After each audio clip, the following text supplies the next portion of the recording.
This episode of Lovers Quarrel is brought to you by me and TJ, because we are having a live show in a couple of weeks on November 10th here in Baltimore, Maryland. You need to make sure that you are there if you're married. You need to make sure you're there if you are dating. You need to make sure you're there if you are single, because it's going to be a great time. We are going to have drinks available. We're going to have raffles and prizes, and we are going to have the music of DJ Supreme on the ones and twos, if they still do ones and twos, or it's all on the MacBook. Point is, it's going to be good music. So make sure you go to loversquarrel.eventbrite.com and get your tickets ASAP. See you there. What's going on, world? Hey, everybody. It's your guy, TJ, Mr. New Cool. And it is your permanently exhausted pigeon. Though I'm not a bird, Dani. And this is yet another episode of Lovers Quarrel. How you doing, babe? I'm doing well. How you doing? You know, I'm back to the grind of school, the job, and school as the student. So you know me, I'm back to being tired. But I'm all good. How about you? I'm doing good. I'm doing well. All right. You ready to jump right into it? I'm ready to go into it. Okay, no small talk. No. Are you going up or going down? Going up. All right, cool. So we talked to y'all last week, and how we had just come back from vacation. TJ and I are currently still peeling from this trip. We are. Definitely black people do sunburn. But real simple, like, I miss Tatum, so it's corny, it's mom stuff, but I was really hyped to see her. And then, like, when we picked her up, she was still sleeping, so when I got her from daycare today, I was, like, happy to see her, like, alert and awake, and, you know, she's high-key, like, my favorite person, so I was really, really excited to see her. And, you know, that is pretty much where I'm ending it, because everything else was kind of like back to the work and the grind and stuff like that, so that's nothing to be happy about. I don't want to piggyback off of that, but Tatum's is, like, high-key my favorite person, too, so I like that. I'm going to say, for me, the positive is seeing you do your work. Like, while we were away? While we were away, but just, you know, how you've been juggling everything. It's, like, motivational. So, that's my up. Look at you, being sweet. You're out of control. This is, y'all, you know, if you listen to this episode, if you listen to us regularly, you know that these are sometimes rare occurrences. So I'm listening, I'm learning. I'm glad you listened back to old episodes. Yeah. Excellent. Trying to be a better husband. Much appreciated. So before we go any further, we have guests. We do. And because it's always a little weird sometimes when we have to start it off and we're like talking to each other, but we have people sitting right here.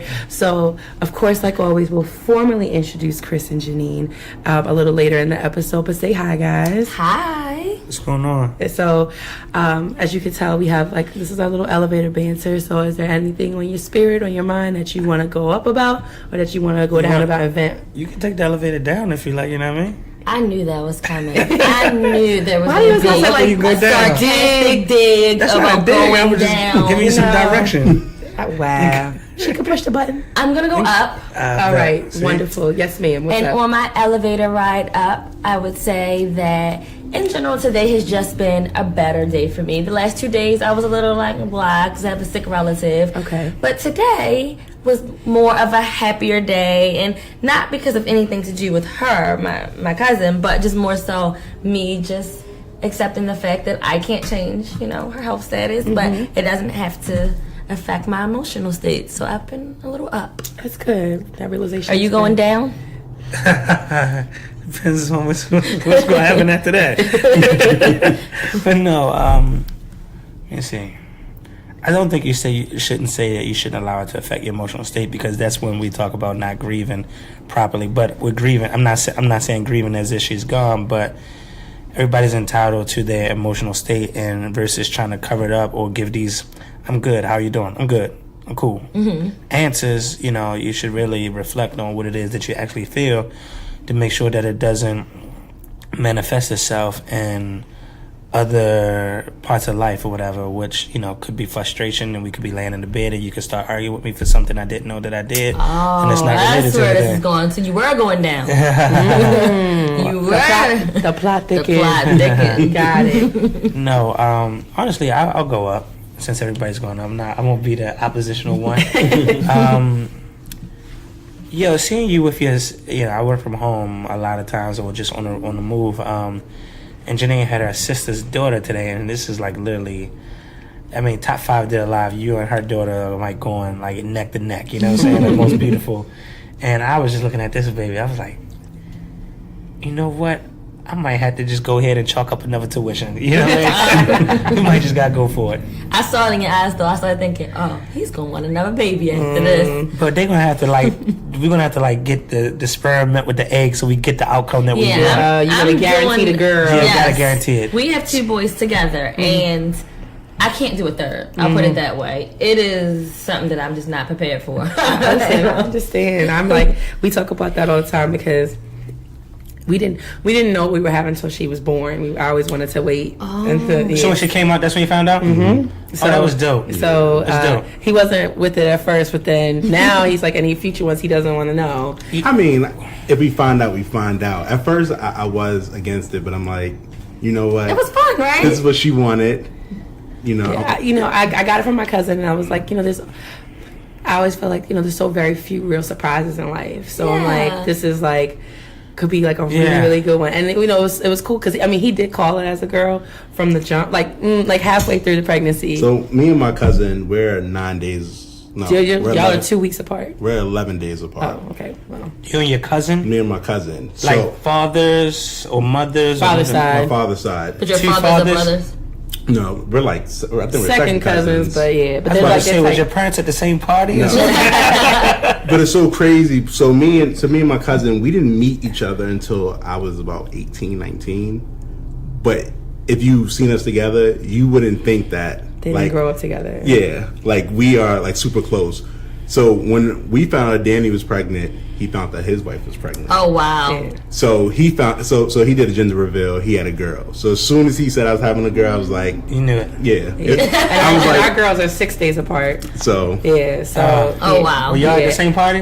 Yeah, and actually his wife is actually one of my neos. So it's just like it's all like super cool. Yeah. So it's really, really dope. If I could do it, if I wouldn't do it. I wouldn't wait for the surprise if I was to do another one because I need definitive answers. I need to know what to brace myself for. Where we are now. But if we had one and we were just going to go for another one, I could see myself waiting to figure for the surprise. When we had one and it was a boy, I couldn't because I didn't want to change. I needed to prepare myself for another boy, which is what we ended up having. Yeah. And I needed the whole entire, additional 6 or 7 months to prepare for another boy. Yeah. But if we had a boy and a girl. You say prepare, you mean process. And cry. And cope. And yes, it was a situation. I cried for 2 weeks straight. Finally one day he said, listen, you're being ridiculous. Yeah. Suck it up. I get it. And I understand it because, okay, so for us, the second to last ultrasound, they were like, they almost told you. Yeah, and then my mom and my sister came because family, and they were like the ultrasound text. It seemed like she said he, and so more than anything, she did say he. Okay, so but people typically 2 or 3 times people default to males pronouns when they don't know whether it's a man or a woman. So they And so, I was upset, number one, because I'm like, we made it all the way to the end. I was overdue. I was late at this point, past my due date. And I'm like, and you're saying something now. Yeah. And then, part of me, I did always envision myself as a mother to a girl at some point, because it was my sister and I growing up. So that's what I just kind of always felt like I would be. And so I was very emotional, very pregnant, and so we drove back home, and I was in the car crying, and I was and then he's like, "What's wrong with you?" And I was like, "I don't want a boy." Yeah, she's being ridiculous. So that was me. She was being really ridiculous. And then he was like, "It doesn't matter." Then he told me I was being ridiculous. So I was like, "You don't understand." I'm like, "We made it so far," and then for her to slip up, and then I ended up having a C-section, and he was in the OR with me, and he called it. He was like, he didn't even, like, she wasn't all the way out, but he just saw her face. He said, and he was like, "Oh, that's a girl." And I was like, "What?" And he was like, "I was like, how do you know?" And he was like, "Cause her face, it's a girl face." Like, and then the rest of her came. But you were like passed out, sedated. I was there. You guys be like some fully functional, sedated people. I was present for, and then don't remember anything else after. I don't remember anything after that. Like when they started, like, you know, closing me up, it was a different story. But like, but in the moment, I remember. Listen, and don't let them tell you that, like, oh, C-sections are painless, because you feel things, and then no, mine was painless. Oh, that felt them digging around in there. And well, you do, but it doesn't hurt. It's just odd. It's odd. It right? was like a lot of pressure. I was like, let's not make this episode. That's another one. That's it wasn't too removed. Like, you feel it, but it doesn't hurt. It's like you feel this without pain. Sorry. I feel that though. I felt them like it's like tugging. It was like, but I felt it was like. I mean, I'm gesturing for them, and I felt it, and then she came out, and then they gave me, I guess, a little bit more of those good drugs, and I was like, I woke up in recovery, and she was just like, it was like this little baby on top of me, and I was like, oh shit, and I was like, oh, she's here, okay. So, but we digress. I'm sorry. No, it's all good. Back to the point. I don't even remember what it was, but long story short, glad we had our elevator talk. Let's do that. Let's just wrap that sucker on up. But yeah, so as always, after we talk about our elevator talk, then we have the first competition, the first quarrel really of the episode, which is our relationship tip of the week. So, am I gonna go first? You can go ahead. Okay, so here's what I'm gonna say. I'm gonna take a page from TJ's book as far as being simplistic, because TJ has, like, his relationship tips are always very, I call them C-spot run, like, they're very, like, you call them what? C-spot run. They're very basic, like, what's C-spot run? Like a baby book, like a baby sentence, like, see Dick run, see Jane sit, see, you know, like that. And so is that what they call it? I call them like the pre-K style, you know, type of relationship tips. But don't hurt my feelings. Mine are a little bit more nuanced typically. But this time I'm gonna be simple but not, you know, archaic. I won. So no, you didn't. Did you just call him archaic? Yes. And so you drop SAT words right. Yeah, I did get a 1260. So I got ACT. So my tip of the week in relationships, and remember we always talk about any ships, friendships, family relationships, but also marriages and long term, is say what you mean. This is a struggle of mine because I am a person who's very big on, like, very tactful. I try to choose my words really carefully a lot of times. I know where this is going. So I sometimes don't always say what I mean for fear of rocking the boat, of upsetting other people, and TJ included.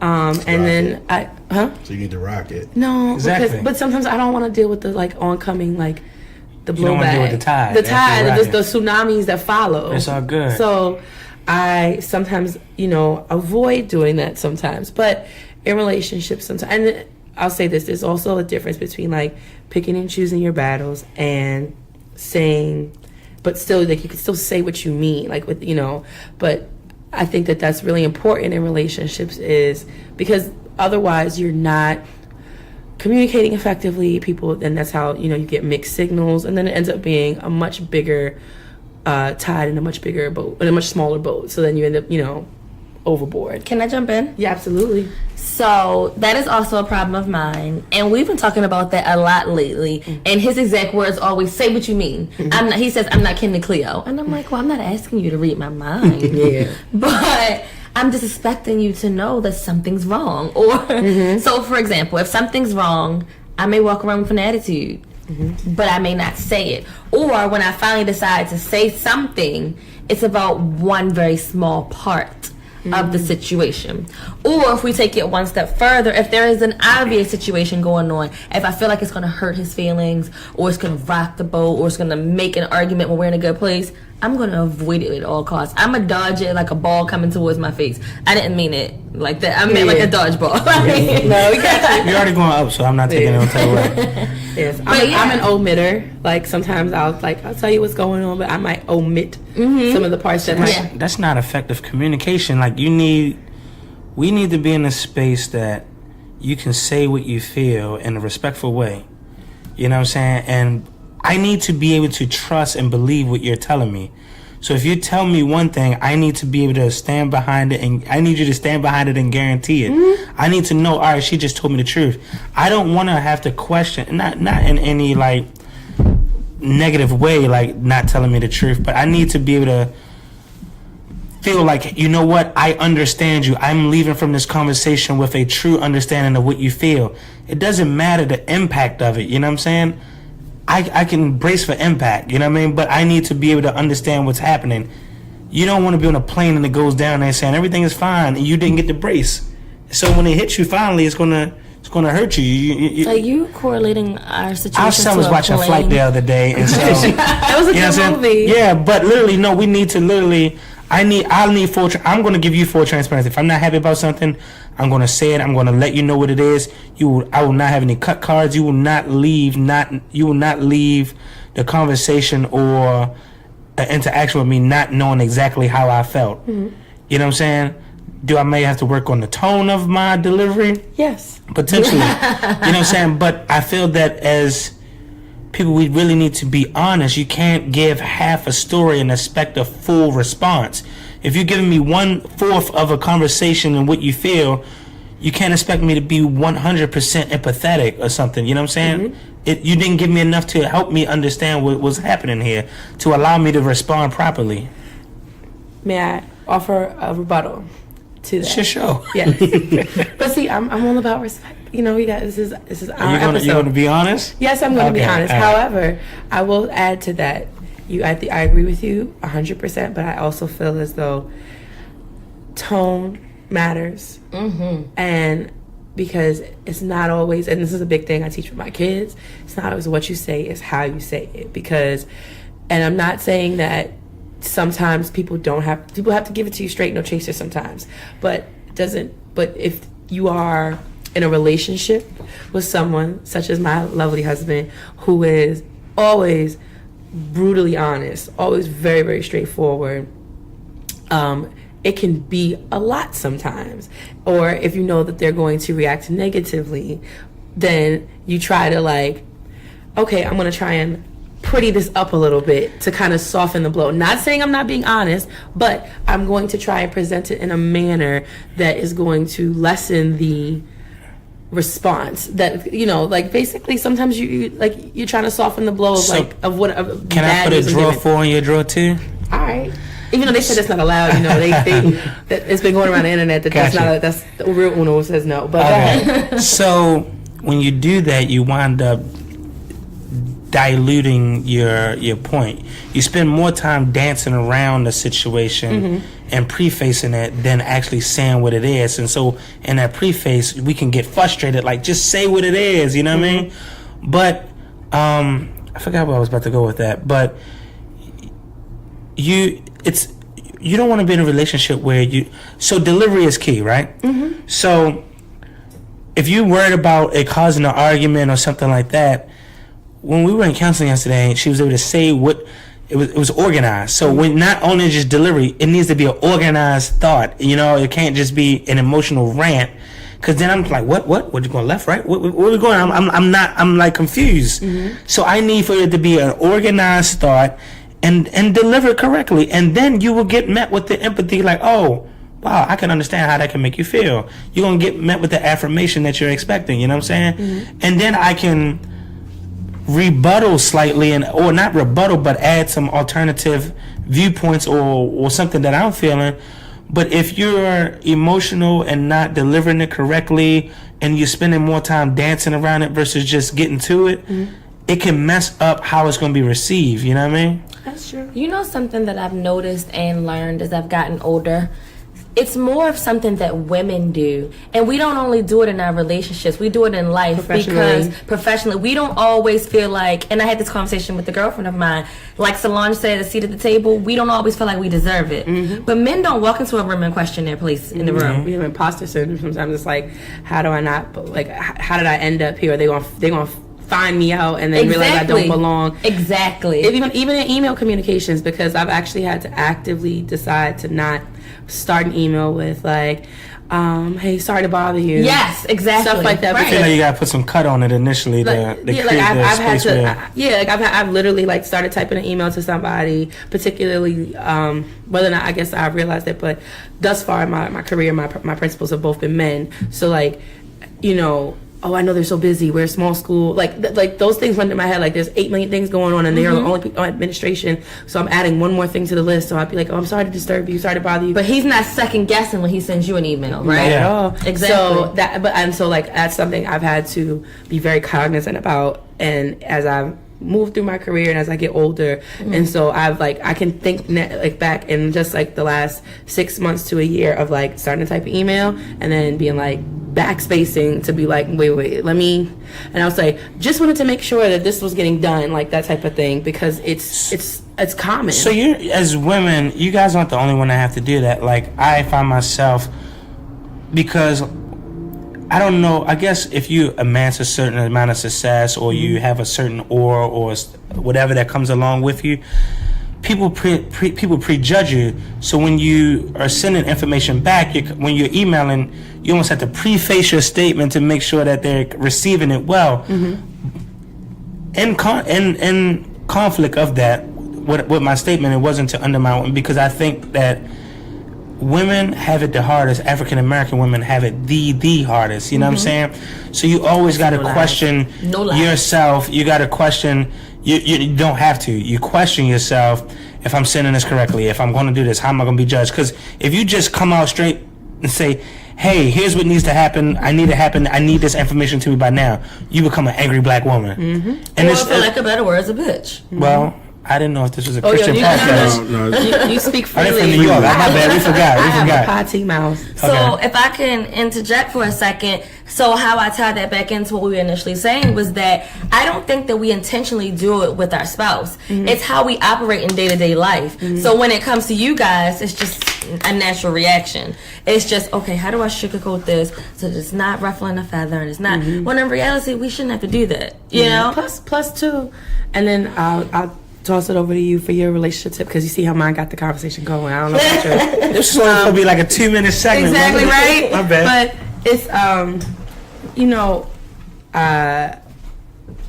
don't know how much you guys adhere to even the zodiac or anything like that, but I'm a Cancer. So one thing they say about Cancers is that we're very big on like our home being the place of safety, of comfort, of safety and comfort. Like this is supposed to be where we are relaxed.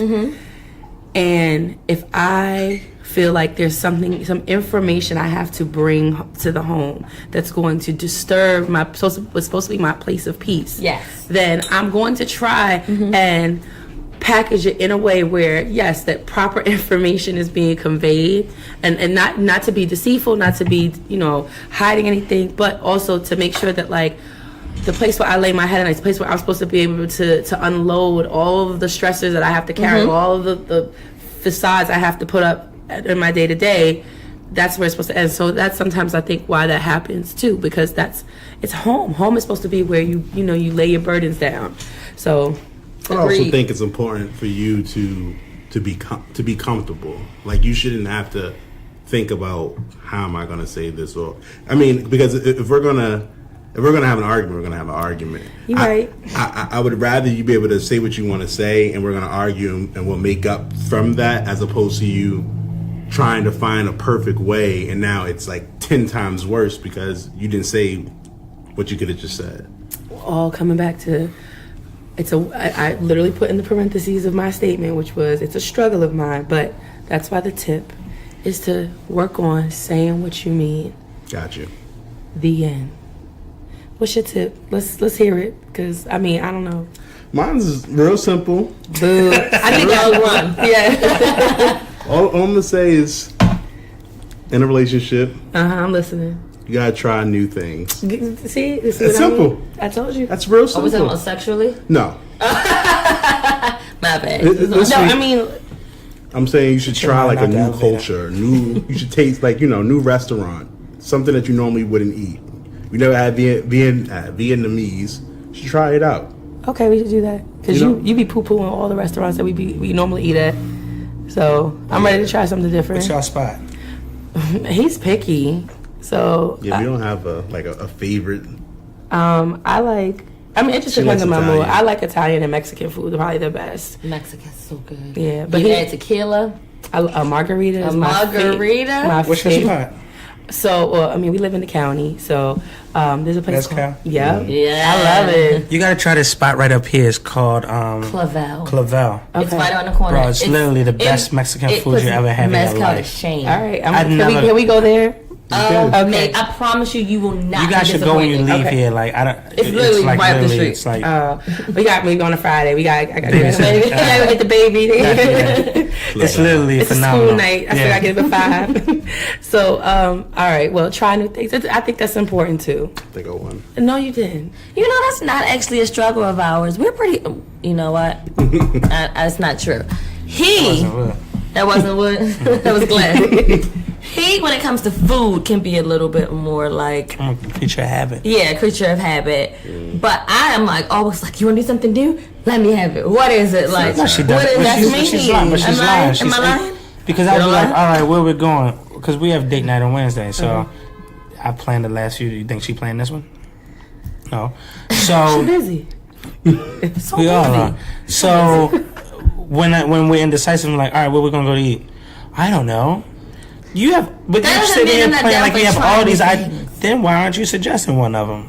Because I'm indecisive. But would she say no if you suggested something? No. But I'm never. indecisive. Like, you know, That sounds like us. That sounds like because like the difference is if you guys were to say if we were trying to figure out some place to eat and you say let's try that new Mexican restaurant up the street and I'd be like cool, like because I don't know what I want but I'm down and he'd be like nope. Like and I'm just like see, no, that's because I suggest something. Be like, hey, let's go try. I don't really want to go there. I don't feel like getting dressed. I don't want to do all this other stuff. Just like I don't want to alright, put on makeup. It's the well, so age-old- we just have our spots, and once I get locked in there, I order the same thing at the same spot all the time. Chicken fingers and fries. his favorite surf and turf. That's he loves like his favorite meal are like these like jumbo crab legs, in part because I don't really eat like seafood like that. Like so That's- I don't like crab legs. I don't crack shame. crabs and Allergic? stuff. No, No, she's not. I just don't. I mean, I'll That's eat a crab shame. cakes. I know.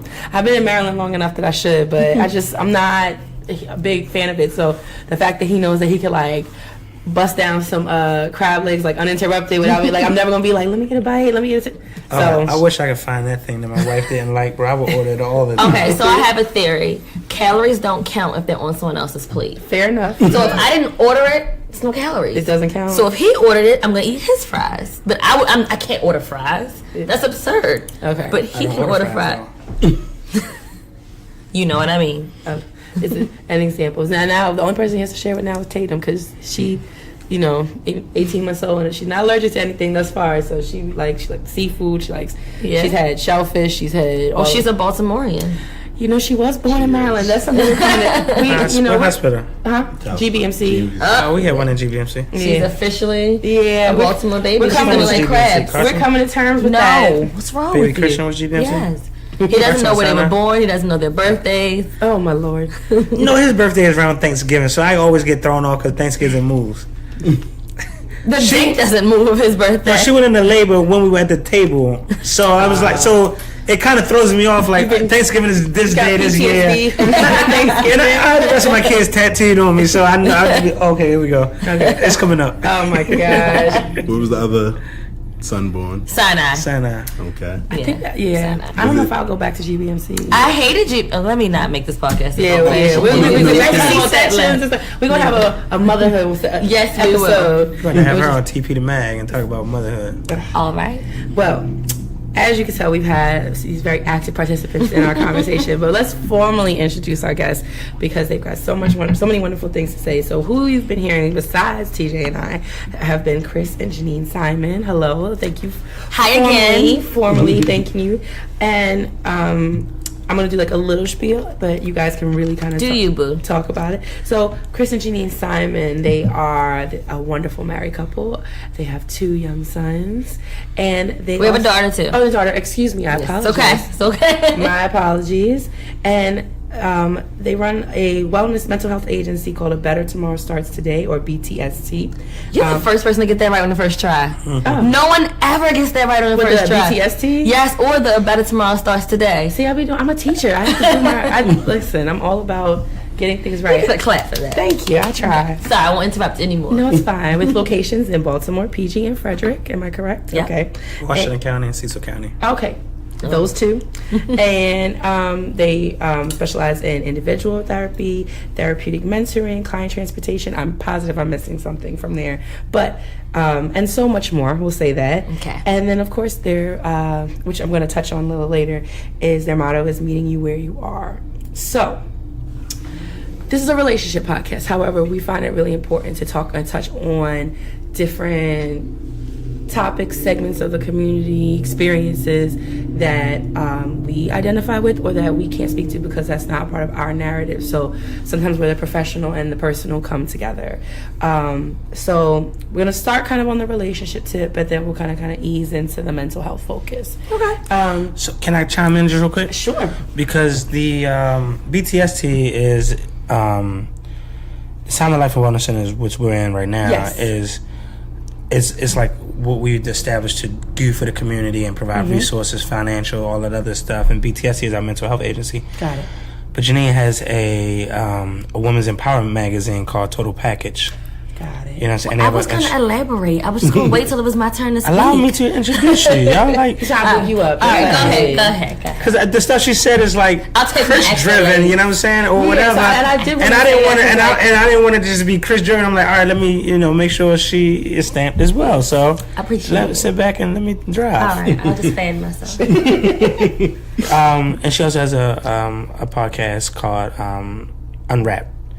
With her and her friend Sanjay. Is about women empowerment, where women can come and unwrap and just be themselves, you know what I'm saying, and don't have to act like the total package, Safe spaces. She also has some other businesses, and so do I. So, but go ahead. I just didn't want. No, that's important. I didn't want all the emphasis to be about BTSC and my thing. I wanted to be like, she has significant things as well. You know what I mean? Absolutely, and that was definitely not my intention. I know. No, I know it wasn't. And that's it's kind of technically kind of how it initially got. TJ kind of brought it to my attention, so that's kind of what It's TJ's fault. Yeah. Okay, we'll take it. I'll take the blame. TJ, don't take that blame, bro. You start that, you'll never end. So, just to kind of kick things off, do you want to start? I know you got it. All right, I'll start this one, but then I love to hear you talk. We tag team. I'm a little hoarse right now, but all right. So, what are, and you can take a minute to take what we call a pause, a think time in school. I never need think time.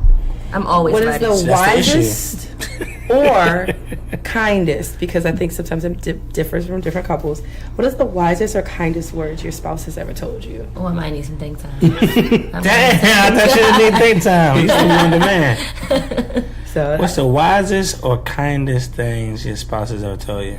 I can go first. Okay. If I start with wisest, I don't know that I can narrow it to one thing. When it comes to me starting businesses and doing work-related things, my husband is like, in my eyes, like a genius. Like, I would never, ever do anything business-related without first checking with him.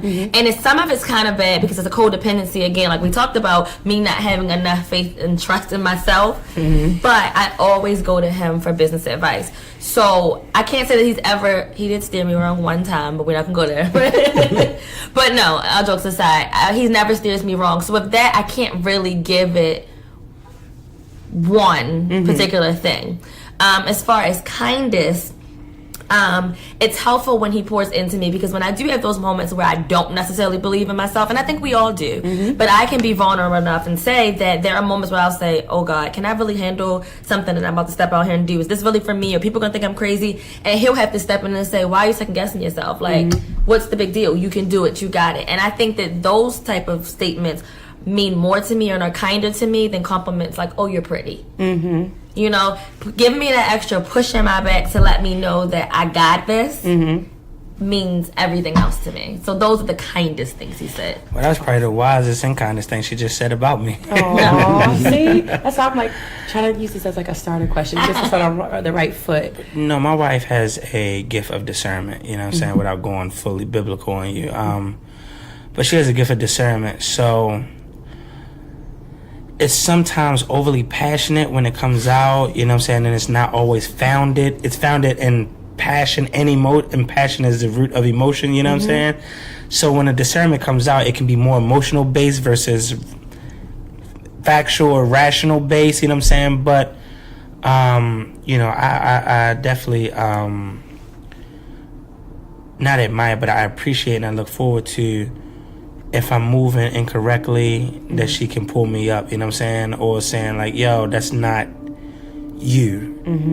Don't be unauthentic to who you are. Don't come down some levels to accommodate something. This is who it, like, you know what I mean? Not like putting a battery in your back, but keeping you grounded from going too far left, you know, because I work with a lot of creative people and from my creative consultant organization and all this other stuff. So, and I'm a creative person, so I can develop and do all these other things, you know what I'm saying? But to have somebody that's like, yo, you need to chill, that's a little, you might not want to do that no more. Or you might, you know, or whatever, or you might need to be mindful of such and such. And I used to just fight it all the time because it was founded, I used to think that it was founded like in emotion, but, you know, there's a significant amount of substance, so that I have to learn how to decipher which part is emotion, which part is real, and then like, okay, I see what that is. So she'll pull back from that situation. Something she'll say, she'll pull back and retreat. She'll flight all the way. You know what I'm saying? Whereas I'll take what she's saying, take it into a consideration, and build a contingency plan about how I approach situations. I'm not going to pull back, but I'm going to take that and be like, okay, this is how I'm going to move now. You know, so I can't sum it up in one wise thing, but that is the premise of the wisdom. I love it. And this is so actually this was like the first time we asked a couple that we've interviewed or that question, but I always felt special, babe. I think it's a good way to kind of like touch on something about, and usually it's really hard to kind of break it down to like a sentence or you know, but there's like a process or an insight that person always kind of gives you that you don't necessarily have in yourself or see in yourself, that then like you take with you, and like you said, like sometimes you resist it because it's like it feels unnatural. Shit.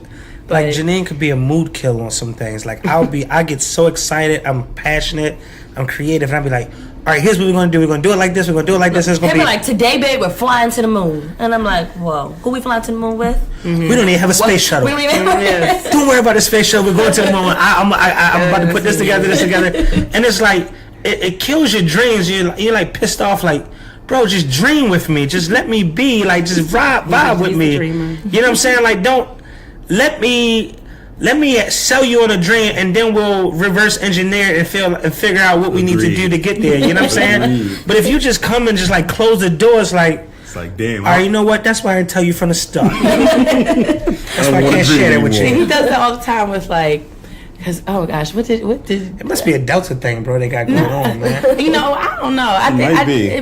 Listen, so like, you know, what was it? First, it was getting married. Right? Yeah. So we were really young when we got engaged. How old were you guys? We were 22. I was 21. I was 21. And yeah, I was like 22 turning 20. Because she's 9 months older. 8. Okay, let's be clear. Okay. Yeah. I mean, and then he was like, you just round that up. So just give me the whole year. so I'm gonna cut. If we weren't sharing a mic, I would cut it. So I was like, I threw my mic though. We're gonna stick together over here, right? Exactly. so yeah, that like stuff like that though. Like he was like, all right, we're engaged, like married next year. And I'm like, sir, no, like this is not. Well, Janeen proposed to me, and then I was like, all right, well, we're just gonna go ahead and do this. No, never happened. See, Never happened. She just put a gun in my head and said, "Yeah, I got And your that baby I did. inside me. You better." And then like he had that, so like one thing he always kind of goes like 10 steps forward. I'd be like, let's come 7 steps back, and then we'll stop at 3, and then we'll get there. And then like it was, although getting the house, like we were really like young homeowners, I would say, because we had the house by what, 24. 20, I was 22. 20. Okay, 20. She was 8 months older. Yeah. Anyway, 9 months older. So like that worked, and then like having a baby, that was definitely when he was like ready to go, and I was like, no. I was like, no. Which I'm glad. I mean, so sometimes when you kill the dream, it works for the better. So trust But sometimes it's the delivery. It's how you say it, as you would say, right? Did she tell you, oh, hell no? No, it's tactful, but it's still like I'm already here. I'm already like just let me live. Yeah, like So funny story. My wife, when we bought our first home, I'm like, yo, this is dope, bro. Like this, we walked into them like, oh my gosh, this is everything that we wanted. This is, I'm gonna do this. I'm gonna renovate this. I'm gonna do this. I'm gonna do this. And mind you, it was a Wait, hold on. He came home and told me that he found the house of our dreams, and this house was amazing. I had to see it. This was the one. So I'm pumped up. He took me to see this house, y'all. Go ahead. Now you can finish. I mean, listen, it was like 5,000 square feet at the time, or something like that. It was massive. It was. I don't even remember how big Like it was. 5,000 square feet or whatever, but it had shingles on the inside. Had cedar shingles on the inside. Yes. I'm confused. It had this Like your carpet. roof? Yeah. It was in the That's kitchen. exactly. Yeah, exactly. The kitchen was And- straight out of 1965. Yeah, it was a Brady Bunch house. It looks just like the Brady Bunch house. Oh, okay. So you saw the potential. So I'm a creative. Like I'm a developer. I do real estate stuff as well. So when I walked in, I'm like, bro, this is it. Like it has the bones. Like where the bedrooms connected, I knew I could blow out this wall and make this a walk-in closet and do this and do that. It had a pool. It was perfect. It was perfect. And she fought me tooth and nail on it. She cried at closing. Like I literally. booed signing the papers. Literally, and literally, she was so pissed. I'm like, yo, don't worry about it. We're gonna make so much money off this house. Literally, I'm gonna flip this and renovate it, and then we'll be sitting on so much equity. And she didn't understand it. How true can I be? You can be. I can be very true. Yeah, for free. Numbers true. Do you? So we bought this house for like $400,000, right? And she was like, "Yo, I'm signing my life away for $500,000. Yeah, we're gonna." What is happening? And we sold it for $650 in less than a year. Wow. We lived in it for 13 11 months. In Yeah. 13 months, we sold it for $650. We lived in it for 11 And months. I was like, and so now I was like, I tried to tell you, you need to be listening. And so after that, she just stopped questioning. So when we bought a new house, I was like, bro, this is the one. And she was like, yo, at that point, she was like, yo, I gotta tuck my tail. Like I really can't argue. You look what you just did. 13 months. I can't do it. And literally, it's now the house of our dreams. You know what I'm saying? So, you gotta let people live. All that to say, you gotta let people live and go with it. Sometimes when it's outside of, see, here's the thing, us as individuals, we've learned to exist in the box, right? We do what people say, and this is nothing at you, but just people in general. And this is what I rebuke every day. Like we all do the same thing. We've done this because this is what we've been told. This is how our parents told us it's going to be, and this is the perspective that I've learned it from, right? And so, what are you talking about? This is too crazy. We can't do that. You know what I'm saying? Like, yo, said who? Who made the rule? Somebody that's not even smarter than you made the rule, and you just choose to follow. Why do we work a 9 to 5? My staff here doesn't work on it. They work whenever they choose to. It used to be that way. We've had to formalize stuff a little more because now we have like over 300 employees, so that'd be hard to not for everybody to have a schedule. But literally, it's before it used to be, you go on vacation when you want, you come into work when you want. It is what it is. Just get your tasks done. You know what I mean? So it's like, why are we following rules that were created in a time that isn't relevant to now? True. That's like you still following the same rules of a payphone to communicate. You know what I'm saying? In the way of social media and like cell phones, the smartphone world. Exactly. It doesn't work anymore. Got it. So when this was created, why are we still following these models? But so it's like we got to understand that you know what? I'm living within my comfort model. I'm living within I've been learned. Let me step outside of this and trust and go with it. You know what I'm saying? But it's fair. Like I had given this speech at this gala I was recognized at 2 weeks ago, and I literally said, congrats. Thank you. I literally said that, people don't see things at their level. We see things for how we are, not for what they are, right? So there's a reason eagles don't fly at the same level as turkeys, right? It's not because they're not. They say birds of a feather flock together. No, they don't. Do turkeys fly? So if they get off the ground, right? But literally, birds of a feather don't flock together. Birds fly at a different reason for a reason. You know what I'm saying? When you fly at a certain level, your perspective and how you see things is it has a different angle. You know what I'm saying? Than somebody that is a flamingo, they don't get that far off the ground. You know what I'm saying? So, not saying you're a flamingo by any means, Dani, but I'm literally saying, like, sometimes you gotta trust the vision and the height somebody's able to see and fly at, and not just bring them down. You know what I'm saying? You gotta be able to go along with it, but then also add that measurableness to say, yo, bro, you flying a little too high. So it's a 747 coming right up there. So when Andy got turkeys, and you and TJ are the Eagles, and y'all flying. Listen, I don't know Dani to call her a turkey. I'm not gonna call another man. You know, call another man wife a turkey. But I would say, yo, Thanksgiving is coming for you. You know what I'm saying? That's what I said. Like, I'm never trying to totally squash TJ's dream, because I tell you this right now, you are totally speaking his language as far as how he thinks. All I say is, if he wants to go 10 steps forward, I just say, like, I tell him come like 5 steps back. Not saying you're not gonna get to step 10, but sometimes you can't jump everything sometimes. That's true. Because we need sometimes, that. like you said, you need that measuredness, and I think that's why people are brought together to have that, because he pushes me to kind of think outside the box, and then I sometimes will kind of temper that with a little, like, okay, but like, what are, we're gonna get from A to Z, but what about the other 24 letters in between? But one thing we learned in counseling is that you have to dream together. Okay. You know what I'm saying? If you always scaling back the dream, then how you have to set something up like, babe, this is where we're gonna be. It's gonna be dope. We're gonna be there. You got to have that dream together, because it makes it inclusive now. It makes it a partnership that we're working together for this. If I'm working here and you're working here, then we're not working together there. So let's dream together, and then now let's develop measurable goals for us to get there. So we can say, babe, we're going to have a $3 million home, right? It may sound far-fetched, but it may be, okay, yo, you're going to pay your student loan, I'm going to pay mine.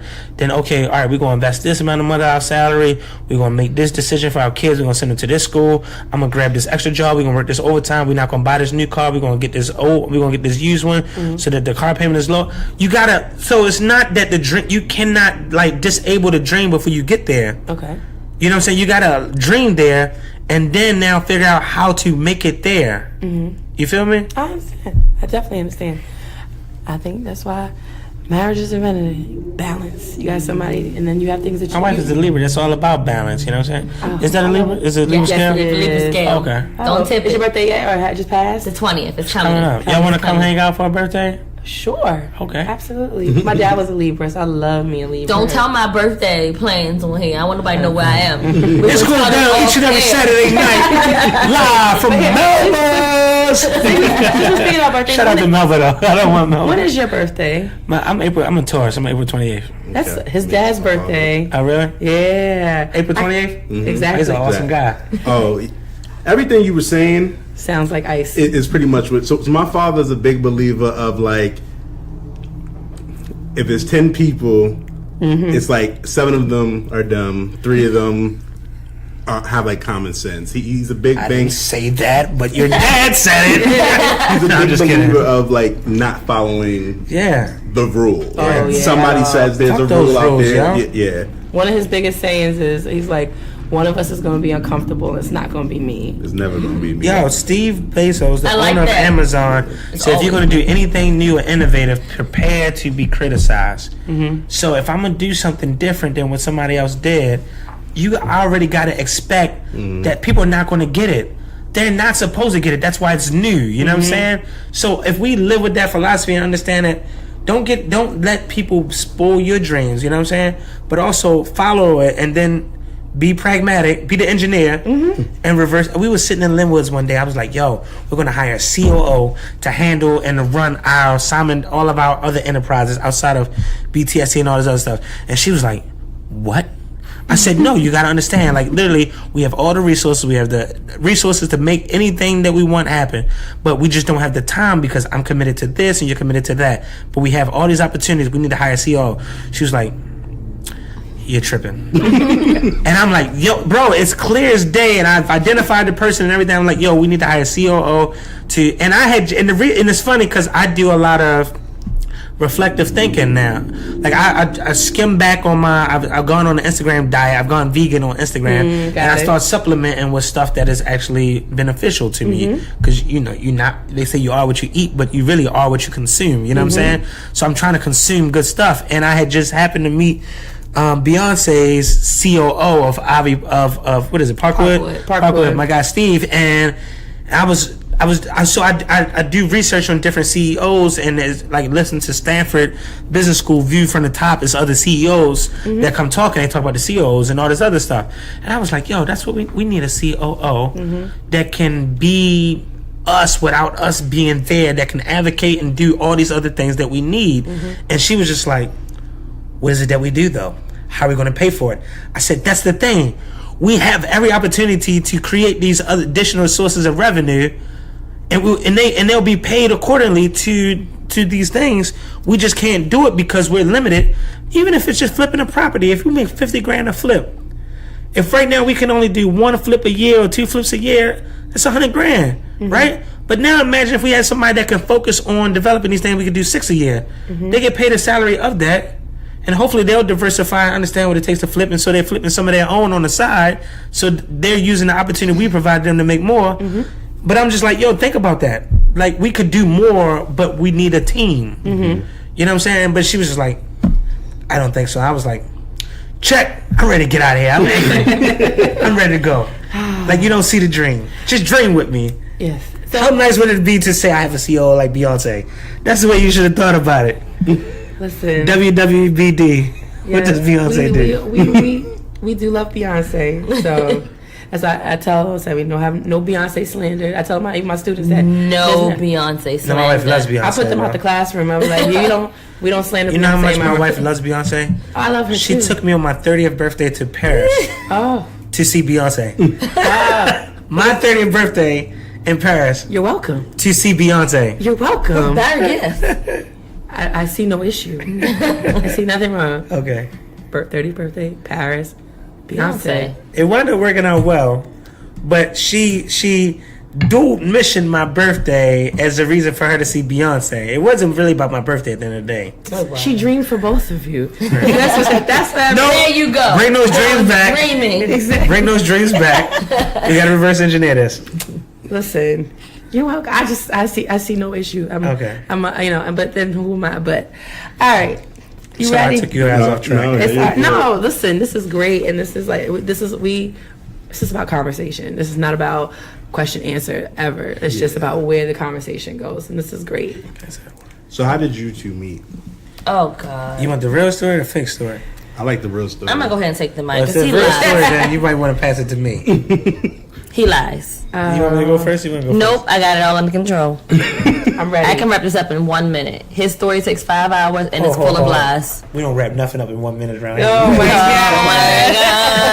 God. Yeah. Long story short. What? Oh Long story long. Oh my God. I'm just messing. At the time, I had just pledged. And so one of my big sisters was having a cookout. Got it. You know what it's like to feel indebted. When you first come off of line, you still big sister, whatever you want. Like, it's no real sense of, I'm a free woman. I'll be there. Right, I'll be there, whatever you say. Yes. So at the time, she was dating a guy, and she wanted to spend more time with him. And in order to accomplish that, she felt like if I dated one of his friends, the friend would be interested in me and want to double date more often. Does that make sense? Yes. Okay. So she wanted me to meet the guy at her house. Actually, don't do that. Actually, I'd already met the guy. She just wanted me to come and hang out with him at this cookout. So I go to the cookout, and when I get there, I see Chris. However, Chris is there to meet my big sister's cousin. Let me stop the story right there. Oh God. Let me chime in. Oh God. So it was a cold dark night. At a barbecue? Nah, so I had just got out of a relationship with my daughter's mother, right? Okay. And so we were beefing. I was moving out, and the guy came to help me move out, right? And I was like, bro, I'm back on the market, man. What's up? Let's go. Put me on with something. I'm ready to go. Oh boy. And so he stopped at a gas station. We had to get some gas for the U-Haul, and his girl came through, and she was like, well, what's up? I'm like, yo, put me on. He was like, and she was with her cousin, and I was like, yo, put me on, bro. She wasn't even cute, y'all. Not even cute. You better stop, yo, because she already don't speak to you. She gonna square up with you when she see you, yo. She gonna put them paws on you. No problem. Yeah. Stop going back and forth with these. Alright, I'm just hating. Go on. So, no, she's a cute girl. So, You had to guess. I was like, yo, put me on with something. He was like, all right, well, my girl at Delta, she having to cook out at the crib. Just come through. I was like, all right, bet. So I put my Sunday's best on. I came through. I had my Louis Vuitton, my pinstripe shorts on, and white tee, my AirPods white tee. Mm-hmm. That was my Sunday's best at the moment. And so I came through, and I was seeing the cousin there, so I got to talking to the cousin. Mm-hmm. And me and the cousin, we were vibing, and then this woman walks downstairs, and I was like, I was a girl. No, I'm not wouldn't disrespect you like that. No, I was a girl. I can acknowledge that. I was a baby. So she came downstairs, and I was like, audible. Oh, I need that one. You know what I'm saying? Mm-hmm. So I wound up walking her to the car, and then coming back the other guy, to the car at some point, and was like, whatever. We was vibing, and it was still good vibes, and it was a good relationship. Not good. It didn't go far, but it was good. Friendship, good. It was cool, cordial. And so I came back in. And then she was upstairs talking to the other dude. Mm-hmm. So I came upstairs, and our first conversation was about Louis Vuitton. No, he said, I was eating a brownie, and he said, how's the brownie taste? Mm-hmm. That's the first thing he's ever said to me, and I was like, it's good. It's a brownie. That's why I'm eating it. Yeah. And then we started we had a further conversation, and we talked about other things and Delta and other stuff like that. We talked about Louis Vuitton. It was a connection off the beginning. Yes. But he asked me for my number. So I asked her for a number. She was talking to the dude next to her. So I was like, yo, just sign it to me. Yeah, sign language. So she signed. She hit me with the 4439 yada. Wow. Come on, man. I ain't about to just put you out there like that. I ain't about to hit you with the Mike Jones. So I was like, so I took that and I was like, oh, okay, all right, cool, I got it, right? So then after we left, I wound up calling, and then we wound up staying on the phone for like 8 hours, like a whole bunch of hours. Then we went. We stayed on the phone until 6:00 a.m. Mm-hmm. and I had to be to work at that time at Care First at 8 a.m. And so I had 2 hours of sleep, and then when I got to work, he called my desk. And I had owned this agency then, so I didn't have anywhere to be. So I was just like, whatever. I was like the dude from. I didn't have nowhere to be like the dude from Love Is. Have you ever watched it? Oh, bro, it's the best show ever, yo. Like literally, everything. It's literally the best show really ever. Good. So then the next day we went on our first date, right? Mm-hmm. So she's this county girl, and she lives in a county world, right? And so I'm from East Baltimore, and so remember I said my story was gonna be short. So I was like, yo, what's up? Let's hang out. What's up? I'm gonna pick you up. And she was like, all right. And she had just got her own apartment. I had just got my own house because we were, I just got our relationship. So I'm like, all right, I'll pick you up. She didn't want me to come to her crib. So I was like, all right. It's a safety thing. So no, listen. So I said, here's the funny part. I said, yo, I need some help. I just got a new house. I need some help furniture shopping. How about you just come to my crib, whatever, and then we'll go from there. Why am I coming to your house? I just want you to see the house so that when we go furniture shopping, you know the rooms that I'm designing for, right? Wasn't falling for it. So she wasn't falling for it. I was trying to get her to the crib, but she wasn't trying to come, right? Safety. So she said, all right, we'll just meet somewhere. I was like, all right, well, cool. Well, we can, and the store we were supposed to go to was called Collectors, right? Mm-hmm. It was this high-end, expensive furniture. I never was buying anything from there at the time, right? But we gonna look. Like a chair was like $3,000. I was like, yeah, I'm not doing it. But I tried to sound slick. I was like, yeah, I gotta go down Collectors and check something out, whatever. So our first date, I was like, all right, well, meet me at Mondawmin. You just leave your car there. So she left. You guys know about you work at yeah. Oh, I'm at so she parked her car at the Rite Aid at Mondawmin, hopped in with me, and it was history ever since. That's how our first kid got there. Listen, it's always our first kid wasn't playing like yours. Just happened that night. Remember I told you the lies. It did happen that night. No, it didn't. Yeah, we met in a basketball court. But like I said, we were like 12 when we really met. Like, y'all got some loving basketball, so now late and stuff. No, I wasn't. I was just there as the. You just being hot. No, I wasn't. I was playing double dutch. She was always respectful. Yeah, she was. My friend, my best friend was just talking to her friend. So and so I was tagging along to keep her company. Okay. And then he came in the park and then he was just dunking on people and everything. Not really. I was just. I thought he looked goofy. I was like, okay, whatever. And then later on that night, I heard it was like, oh, remember his friend TJ? He wants to talk to you. And I was like, this is like 12 years old. This is 16. Yeah. So very high school, yeah. And I was like, it was that young Keith Love. Yeah, and then she called me. bagged me. She was blowing you up. Not at all. Did she hit your two-way? You had a two-way at the I didn't have time? a two-way. No. She called the house phone. The house phone. That's what. Can I speak to TJ? TJ, can you get off the phone? I need to use the phone. Nah, my parents was cool. Yeah. No, my parents call were- waiting. Nah. You couldn't be a player back in the day because you didn't even have call waiting. You know what I'm saying? Like, yo, you had to like, Yeah. I'm gonna play right back. My Wait for the parents, phone to ring. When they were home, they were home. They weren't on the phone. My mother would be eavesdropping, pick the phone up, cover the microphone, trying to hear what I'm trying to say. Yeah, my mother would be like, Danielle, get off the phone. Like, Yeah. just like embarrassing the hell out of me. I gotta go. Yeah. Like, all right. When did y'all realize that each other was the one? So, you know, She realized it that our story is very untraditional. Yes, I told It her. really is. Is untraditional the word? Mm-hmm. Yes, Correct. untraditional. And to be honest, it could have gone really bad, but God was on my side and it didn't. So, She realized she was the one when she got pregnant. yeah. I mean, not exactly, but like we said, the first day we stayed on the phone all night. The second day was our first date. From there, we were together every single day, like every day, to the point that I would spend the night at his house all the time versus staying at my new apartment. So at some point, obviously, we started having sex and all that, but I was pregnant within a month, right? Really? So that's petrifying. I was 23. I was still in grad school.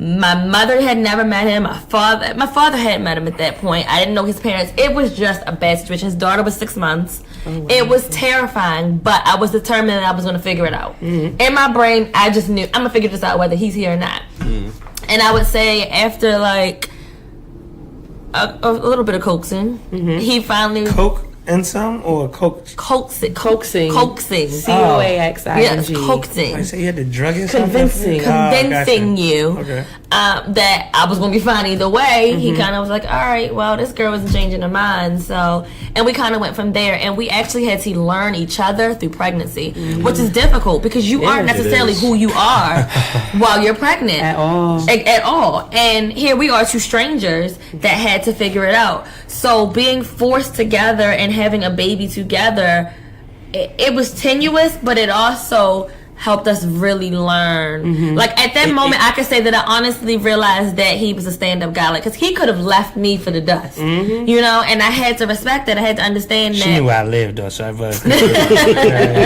But no, literally, when you finished, I'm sorry. You're fine. Go ahead. So,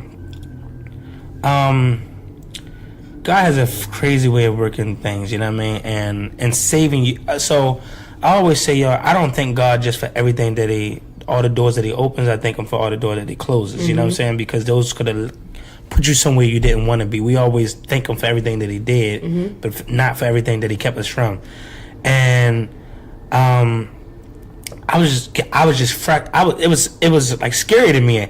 I just had a baby, and then she wound up getting pregnant, and we got to get to know each, like literally, bro. Like we're just literally finally getting to know each other, and it's still not final. You know what I mean? Just still getting to know each other. Early stages. 6 years in, you know what I'm saying? Because our whole relationship was rushed. So from the time she had a baby, then I was growing a business, and then I was in school. Then you went to school. Yeah, all these different dynamics and just these different variables just thrown into the mix. It's kind of like we haven't developed a normal. I would say we probably developed a normality of life, finances, and stuff like that, like last year. And it's still not even, you know what I'm saying? We still be like, yo, how much money are you spending? Yo, how much money are we supposed to spend each month? Like, what is your joy? What is mine? Like, we still haven't developed that, you know what I'm saying? We just do. So, and that's not, we're working through that, you know what I'm saying? No. So we can learn to do respectfully, you know what I'm saying? But, it's not, it was a scary thing, like, but God has a way of putting people in your life when you need to be, because I was just getting out of a relationship I was in. I was about to be a whole savage. You know what I'm saying? And literally, like, what? Ready you know what I'm saying? They wasn't ready. You know what I'm saying? So God kind of like threw that in my life and slowed me down and prepared me for everything that I have going on now was started and prepped then. You know what I'm saying? So the things that I'm doing now, and how my family is involved, my wife is involved, and things that I need her for, or support, or, you know, just even things people will just view you differently because you have a wife, you know what I'm saying? Not using that as like saying that's who we are or a crutch or anything, but just understand that everything that we've been blessed with is literally because of us together. You know what I'm saying? So not understanding that, then you kind of fight it or whatever and be like, all right, nah, I ain't really with this or whatever. But when you understand that your life has a bigger purpose outside of you and outside of what you feel, and like you're literally just a vessel. You know what I'm saying? It's different then. You know what I mean? And so that was kind of the moment when I realized that.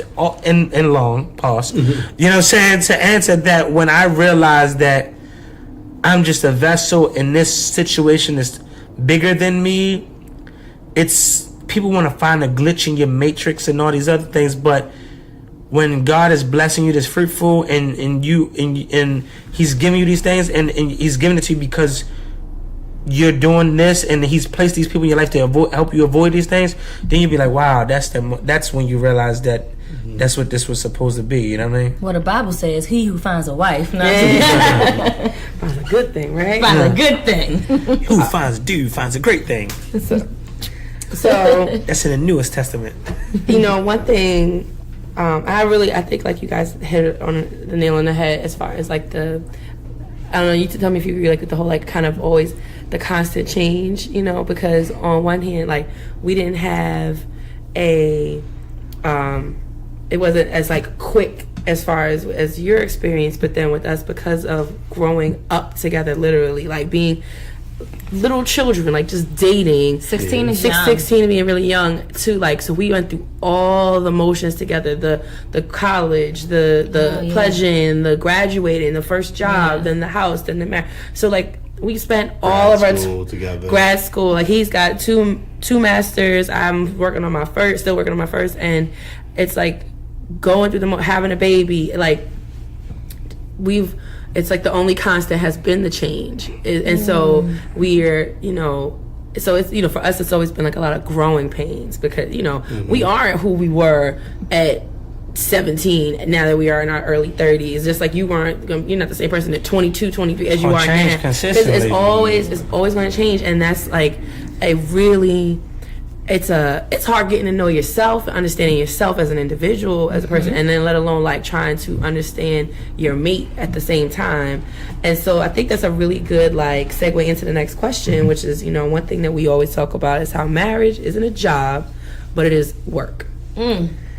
Preach. And so what does working on a marriage look like to y'all? I could say for us that therapy has been the biggest help. And you know, people always said that marriage takes work, but I didn't understand what that work was. I just didn't get it. And it's not something that you can understand until you're in it, because the work is different for every relationship.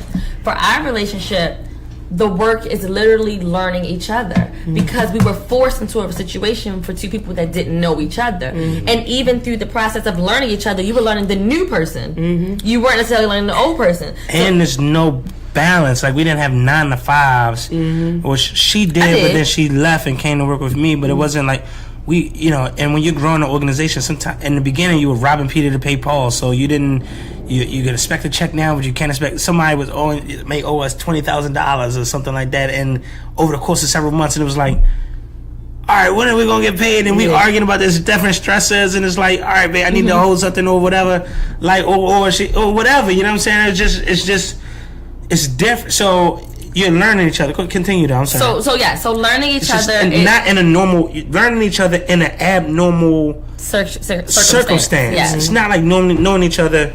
We both work 9 to 5. We come home. We have a set schedule. We know we get paid. We can plan. We can manage. It's none of that. Yes, and that's what she grew up wanting.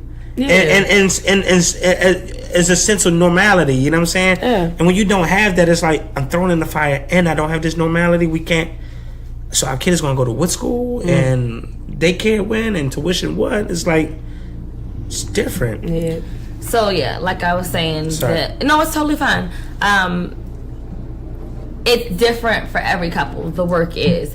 And for us, it's learning each other. And therapy has been a very big help.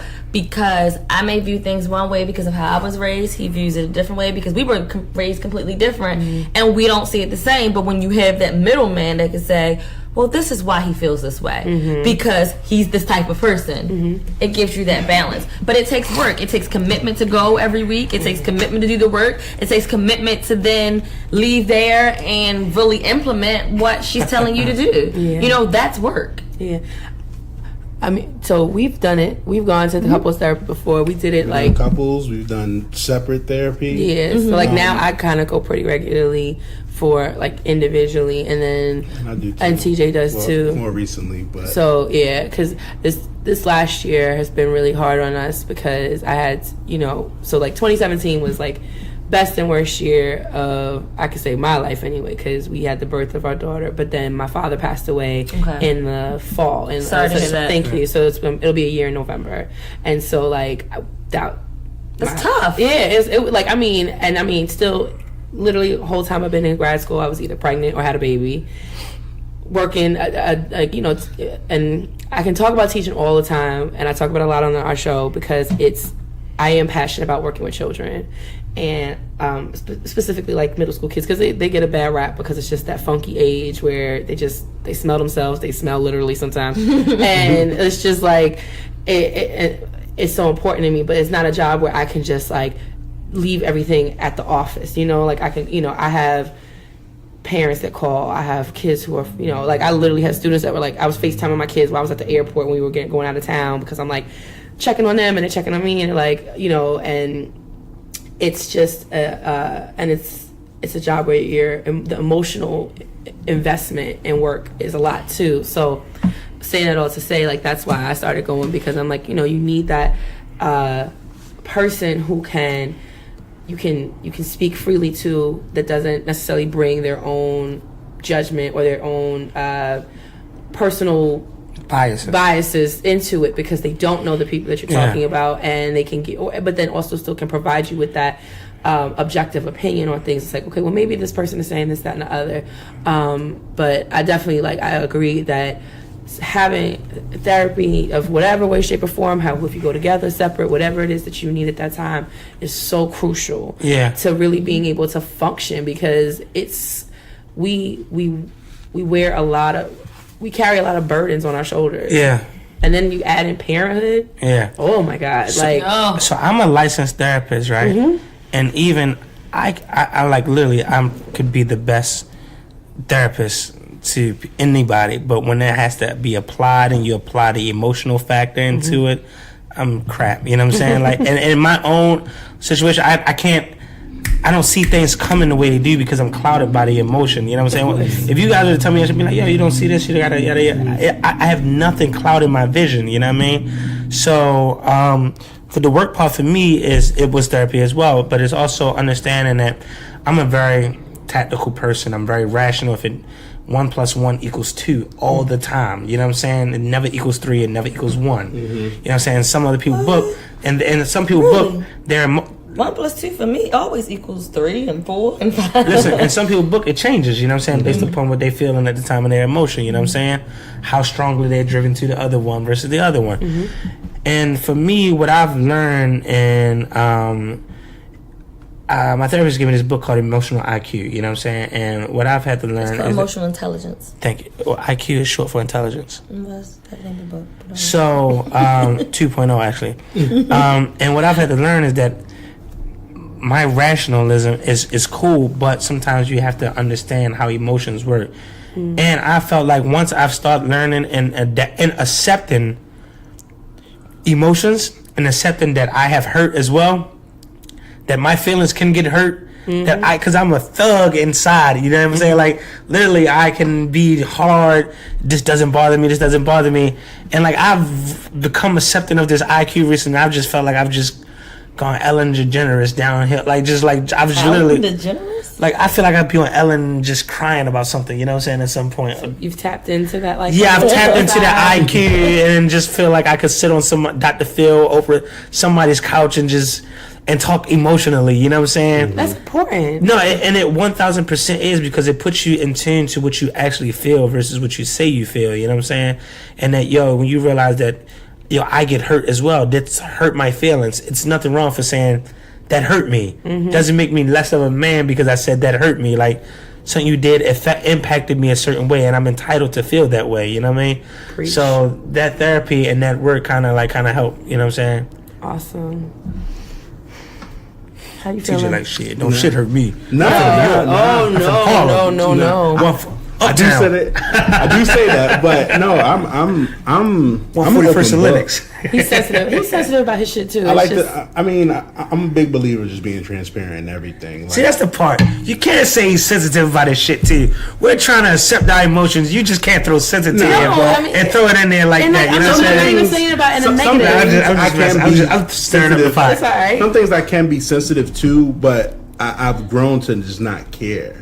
Well, not say not care, but I've grown not to care about what other people think and feel about me being emotional. So yeah, and I feel like I've always had a very like high emotional intelligence. Like I'm very good at like reading people or being very like intuitive to like, okay, the vibes off this and the other, and that's why like sometimes I think it's really why I'm also really good at my job, because when you're dealing with preteens who don't have necessarily the language skills to convey like how they feel, it's as simple as a look or a feeling. It's just like, and I'm like, what's wrong? Like, you know, and I'm like, I see one of my girls coming down the hallway, and it's just like, you could tell that she might have been crying, or now it's like she's not her normal self, or one of my boys is real like locked down, like not, you know, lockjaw, not trying to give up any conversation.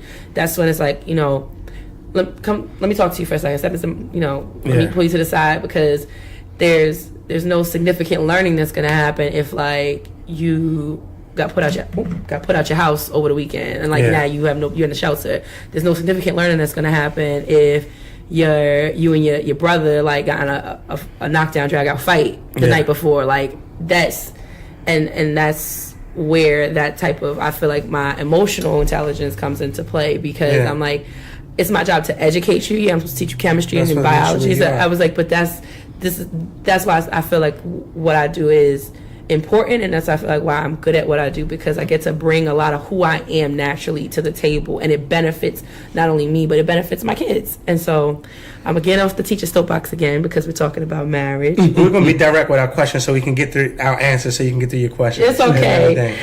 So you guys have wealth of knowledge. Oh, you guys definitely have a wealth of knowledge. And so conflict happens, no matter how much. Sometimes even with the therapy, the communication, everything like that, there's going to be things that you just don't see eye to eye with. How do you guys handle conflict? And do you guys proverbially go to bed mad sometimes? We do. And it's not necessarily by choice, but if I can speak for you, he takes a lot longer to come down than I do. I am literally like the epitome of bipolar. I could be going off, and then it's time to go to bed. Can y'all send me this podcast so that I can replay this? You know what I mean? Wait, what? We'll let you know when the episode drops. Play for everybody. Thank you. No, I'm just being honest. Yeah. Like, when it's time to go to bed, I'm like, all right, babe, let's cuddle. And he's like, what? You done just cussed me out a storm. And I'm ready to like, you know, cuddle it out. That was that moment. We good now. We good. That has nothing to do with this. this. We were here, Janine, but no, you and TJ on that. Don't touch me. Don't bother me. So we do go to bed angry, but not by my choice. Okay. The first half of it with how do you handle things when there's no resolution, basically, right? Yeah, conflict. Yeah. Like, we really try to agree to disagree, but when you're two people that have pride, that is very hard to do. And passionate. Like, I know that I'm right, and he knows that he's right. And agreeing to disagree means that slightly I'm agreeing that you're right and I'm wrong. But I wasn't wrong, right? See, no. So, and then when you offer up, like, I'll try to tap out a conversation when it goes too far. I'm like, all right, you know what, yo? You know, maybe you're right. You're right. You're out. But then that seems like it comes off dismissive. No resolution. And I'm not being dismissive. I'm not being dismissive. It's not. I'm like, you know what? Yo, my peace means more to me than this argument right now. No. So if you're saying that's what happened, So next time, so if you're saying that's what happened, say that. Say your peace means more to you. Yo. yes, that's different than saying, all right, you're right. You know, I'm not listen, right. I know if that's I'm the right. way you say it happened, I have a different recollection of the facts, but it may be the perspectives. You know what I'm saying? So, cool. I'll eat that. But I just don't want to argue anymore right now. I need to chill. I need to go to sleep. I'm becoming frustrated. I'm becoming angry. And I don't want to go there. You know what I'm saying? So that's the other thing with me. I'm like, yo, let's just chalk it up. You don't have to accept tomorrow is a new day. Nope. You can get a new apology or whatever it is you feel. But let this... Nothing happen, yo. Literally, I can argue for 10 hours. Nothing. I can't. I don't got it in me. I can argue for 10 hours. See, I can argue for 10 until hours, my point but is understood, I will go for 10 hours. What you got to understand is when you're angry and you're mad, nothing comes about it. You don't think rational. You don't. You know what I'm saying? You don't process. I'm a reflective thinker. Who needs ration? So I'm a reflective thinker, right? Like I need to be able to listen to what you said. I'm going to argue what you said in the moment, probably. And it's not because I totally disagree. Sometimes I may totally disagree. But other times, I'm going to challenge your thought so that I can gain a larger perspective of the overall understanding. You know what I'm saying? Nothing is gained from if you say that and I say, okay, cool, that's what it is. But why is that what it is? How do you figure? No, but that's not what happened. I said this. You did not receive it this way? Mm-hmm. So you know what I'm saying? I need to gain a larger understanding of what happened so that I can properly process it.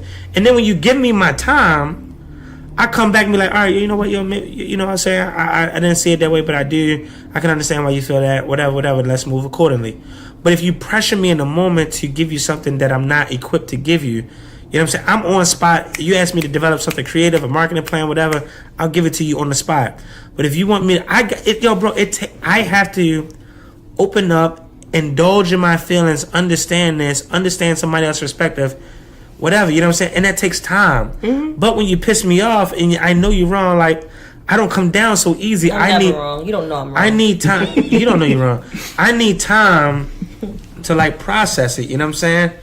But, so, one of the goals that we're working towards, right, before we would just be like, we would tap out of a relationship, but I would be like, all right, I'm over this shit. I'm done, y'all. I don't want this no more. Okay, I'm out of here. Whatever, right? And... you know what I mean? And the goal is not to do that, obviously, you know what I'm saying? But we got re-proposed when we were in Rome, right? And it was re-engaged. No, we got... You re-proposed. We didn't get re-proposed. You're not engaged, you're married. Re-engaged. Okay, you... Go on. Whatever, right? She's had a new ring. That's all she cares about, right? No, I'm just kidding. But literally, so we got re-engaged in Rome, and the thing was like, yo, we're in this for life. Mm-hmm. There's no more out. We never went anywhere, but the goal is for it to be, there's no more out. We understand this. It is what it is. We are a squad together, you know, so you can't break up Jordan and Pippen, you know what I'm saying? Mm-hmm. Like, you can't do that. You know what I'm saying? It just would distort history, what you guys were supposed to do. So it's like, all right, we're in this together, and understanding from that perspective, everything is manageable at that point. Mm-hmm. So whatever beef you're feeling is cool. You can feel that way, but it's manageable. We're going to get through this shit. You don't have to feel insecure about where you stand in our relationship or anything like that. You know what I'm saying? It's manageable. We're going to figure it out. We have no choice to, because this is what it is. Definitely. You articulated everything. How you feeling? It just sounded so much better when you said it. This sounded a whole lot better. Like, it's a whole lot of great. I don't got two masters. I have one, and the social work one help. Yeah, I told you I'm good outside of my own relationship. And he says that all the time, and I'm just like, I felt, the whole part about like feeling like you're being dismissed and everything. It's just like, no, like, you're saying everything you got to say, and now I'm trying to say my piece, and because now I'm trying to say my piece, now you want to check out, like, now, and I'm like, well, I'll let you just get all that off your chest. Nah. I might not be in a place to receive it, and by you being my wife, I know my temperature, and when I feel my temperature rise, when you're on your car. You have antifreeze in your car. When the temperature rises, it supplies antifreeze and it cools it down, right? Yeah. I don't have built-in antifreeze. So when I feel my temperature rise, my built-in antifreeze is to retreat. Yo, I gotta stop because as my wife, I don't want to talk to you a certain type of way. Whatever. You know what I'm saying? Like, I need space. Mm-hmm. Give me the space. It's not that I want to be dismissive. I just want to respect you the way that you deserve. You force me into a situation. I could be a little candid, you know what I'm saying? And I don't want to be that. Yeah, and I'll say this as somebody who is, a lifelong person who's filled with sensitivity. You love my analogies, don't you?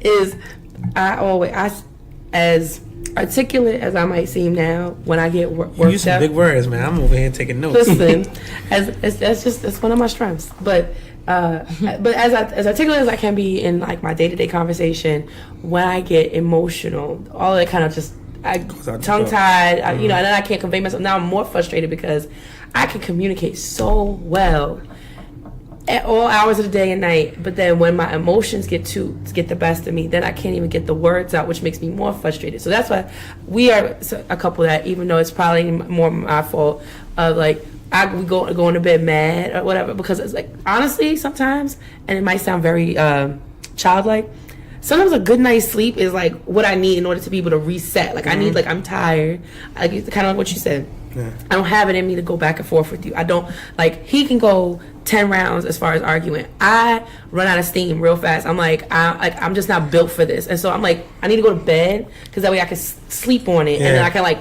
gather my thoughts. And the biggest thing with me, it's not that I feel like I'm a good communicator, and when this conversation is getting raised, it's not even that I'm mad at you. I'm frustrated with myself that I'm not communicating my point properly.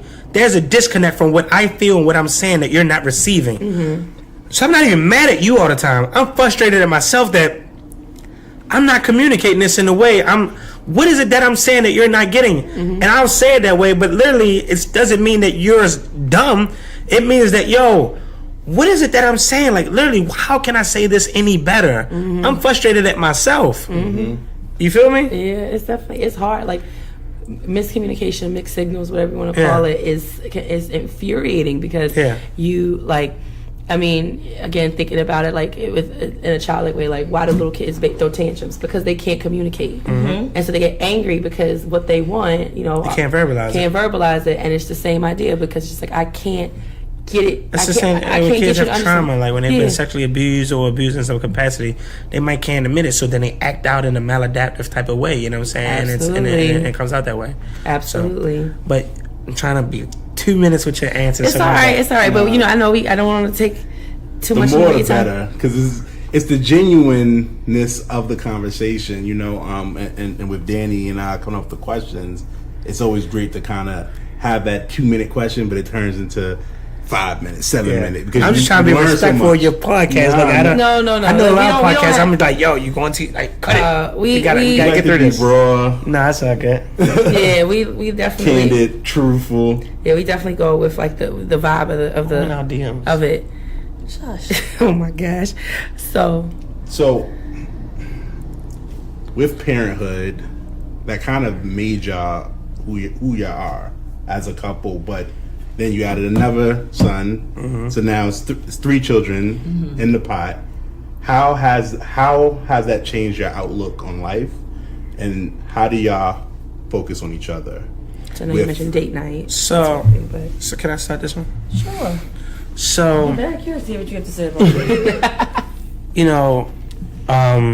Parenthood wise, you realize that your actions impact more than just yourself. Mm-hmm. So you have to be very, very mindful of what you do, how you do it, from a business perspective, from a personal perspective, and all that other stuff, you know what I'm saying? And what you're exposing your kids to, you know what I'm saying? So that's why, like, when I went to the gala, I wanted to bring my kids to the gala and have them wear tuxedos to be able to see.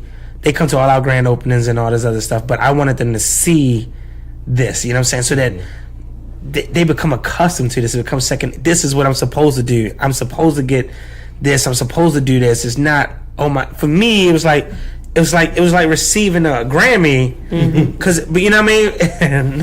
no shade. But it was like, literally, it's like receiving a Grammy. It's like, this is important to me. I'm recognized in a room full of my peers. Mm-hmm. But I don't want my kids to feel that way. I want them to understand that, I deserve excellence. I'm going to create excellence, and this is what's going to happen when I do that. You know what I'm saying? And I'm so far effective with my oldest son, because he understands, and he's ready for excellence. You know what I'm saying? Well, even the baby thought that it was his birthday party. Yeah. You know what? I'm not mad at that. I'm not mad at that. I'm dressed up. I'm here. He started singing happy birthday to himself at the table. I'm for it. His mother's for it. I support it. That's what Tatum would do. So that's like the perspective that it gives you with kids like that. Everything you're doing. Like when we put Simon on the wall, Simon Life and Wellness, it wasn't because I'm just this egomaniac. It was like, you know what? I want to create a legacy that you can live through, that is not just something that somebody gives you when you die. Mm-hmm. And it wasn't even for me, it was to my grandparents, you know what I'm saying? So I was like, all right, but I want them to see this and have a sense of recognition, a sense of diaspora and stuff like that, you know what I'm saying? So that's my perspective of kids. Like, I want them to. I was just telling my buddy that he said he was going to the courthouse get married. And I was like, no. I said, yo, it's bigger than you. You don't want to set a precedence for your daughter that this is what's acceptable. This is how things should go. And I'm not mad at him for his perspective and anything. He said, yo, this is what I want to do. My kids can do whatever they want to do. But I want to set a bar, a standard to say, yo, this, and there's no shade at him to say that my perspective is any greater than his. You know what I'm saying?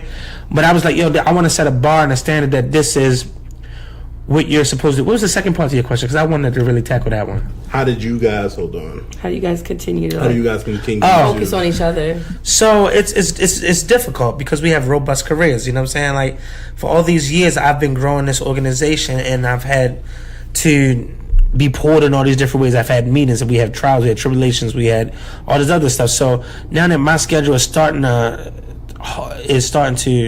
I say it's starting to become a little bit more minimal, but it's not, because I get pulled in all these other creative places to do all this other stuff, more macro stuff than micro stuff. You know what I'm saying? So, and then she's picked up this entrepreneurship, ingenuity, and spirit, and so now it was just like when she started Total Package. She was busting my balls. Why are you working so hard, doing all this? Why are you doing all this? You need to make time for us, you know. And then when she started her business, it was like, oh, so I'm like, come on, let's hang out. No, I can't. I'm like, oh, word, like, yo. Have we met? So it's like understanding, like, things that you gotta evolve though, and you gotta understand it, and both people have to be mindful of it, because same thing that she used to bust my balls about, now that she's gone through that experience, she's starting to what? Bust your balls. Things you used to beat me up about? Thank you. That sounds a little bit more malicious, but okay. You know what I'm saying? Things you used to beat me up about is now when you're going through it, now you're starting to understand it. And now I'm supposed to be empathetic to that you understand it and that this is the new norm. Because this wasn't the norm when you were busting my balls, you know what I'm saying? Or beating me up. But now this is the norm because you're going through it and you want me to be empathetic to what you're going through. You know what I'm saying? So it's different, it's revolving. And so what I was saying with that is saying that we both have these robust schedules. And what we have to realize, like, she'll deal with the kids stuff. Like, she's you know what I'm saying? Like, I couldn't do what I do without her, and I would hope that she would say the same. Like, I called her and thanked her. I said, yo, thank you, because it's a lot of stuff that doesn't get to me because you filter it. School stuff, all the stuff that could happen that I could have on my plate, I don't, because you filter it in some capacity before it gets to me. You know what I'm saying? And we don't always thank God for everything that He keeps us from. You know what I'm saying? So. But with that, she can drain herself and just be overwhelmed. So then now when it's time for us to kick it, if you know what I mean, you know what I'm saying, or spend some quality time in any capacity, not just a sexual capacity, but in an intimate capacity, it's like I'm tired, I'm fatigued. I'm like, no, I have a headache. Yo, you can't keep giving your best to the world and then come home and expect me to be empathetic that, yo, you're drained. No, yo, you can't give everything to everybody and then neglect me. I'm not understanding of that.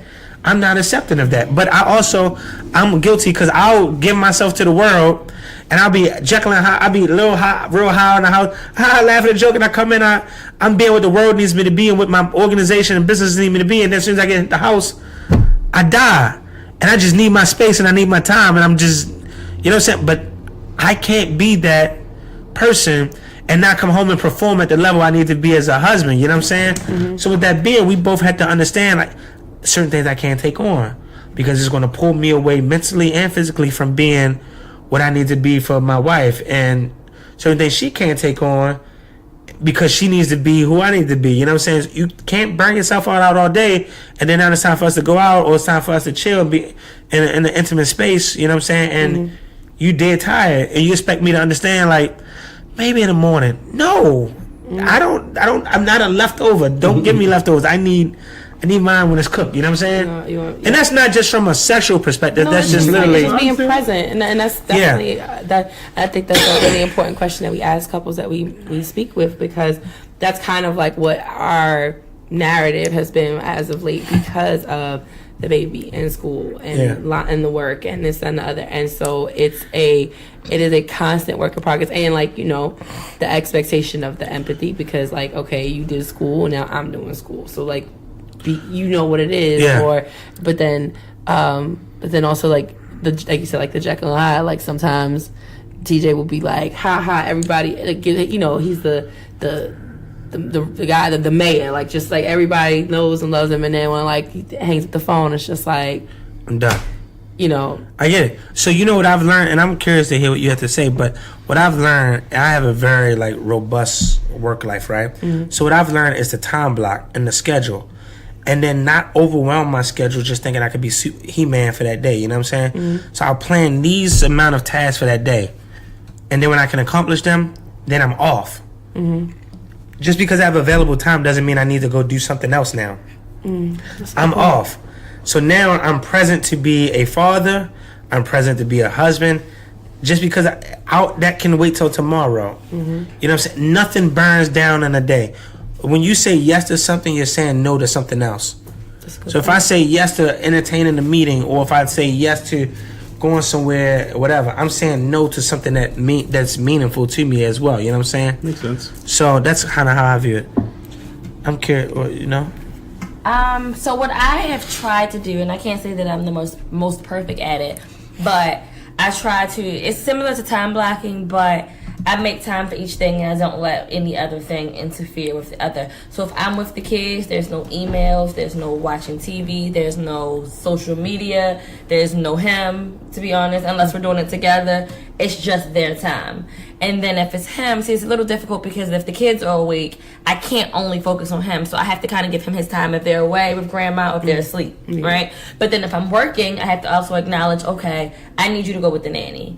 I need you to go to grandma. I need you to ex-daddy because I have to focus on this. Mm-hmm. But I try to give each thing it's set time, but equal, so that no person or thing is being neglected. Because one thing that I've learned is multitasking isn't really real, because if you're multitasking, you're not giving 100% of yourself to anything. Mm-hmm. It's a smaller percentage of you that it's you're not giving. Really multitasking. Yeah. You can't handle multiple things. You got to be singular focus, but do different things at different times. What was that? I'm sorry. Yeah, because multitasking isn't a thing. Like we've beefed about it because he swears he's like this master multitasker. I'm like, no, you're just doing a bunch of like things, like don't one at a time, one right after the other. Confuse movement with outcomes.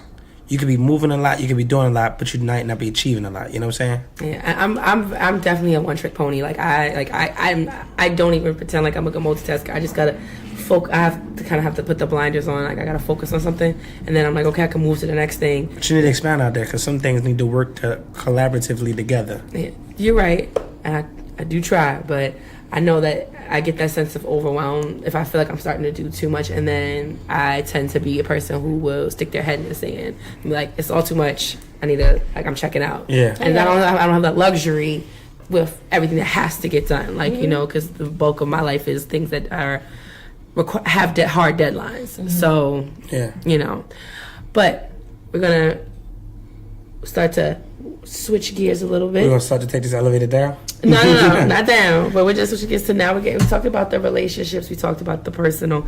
But then you guys also work together, not just personally but professionally. So, as far as your different missions, goals, ventures that you are a part of, like what prompted the creation of these things? I don't think we kind of touched on them in the beginning, but in a more like explicit way, how did these things come to be? Like Total Package, like BTST, like what prompted these things, these brainchilds?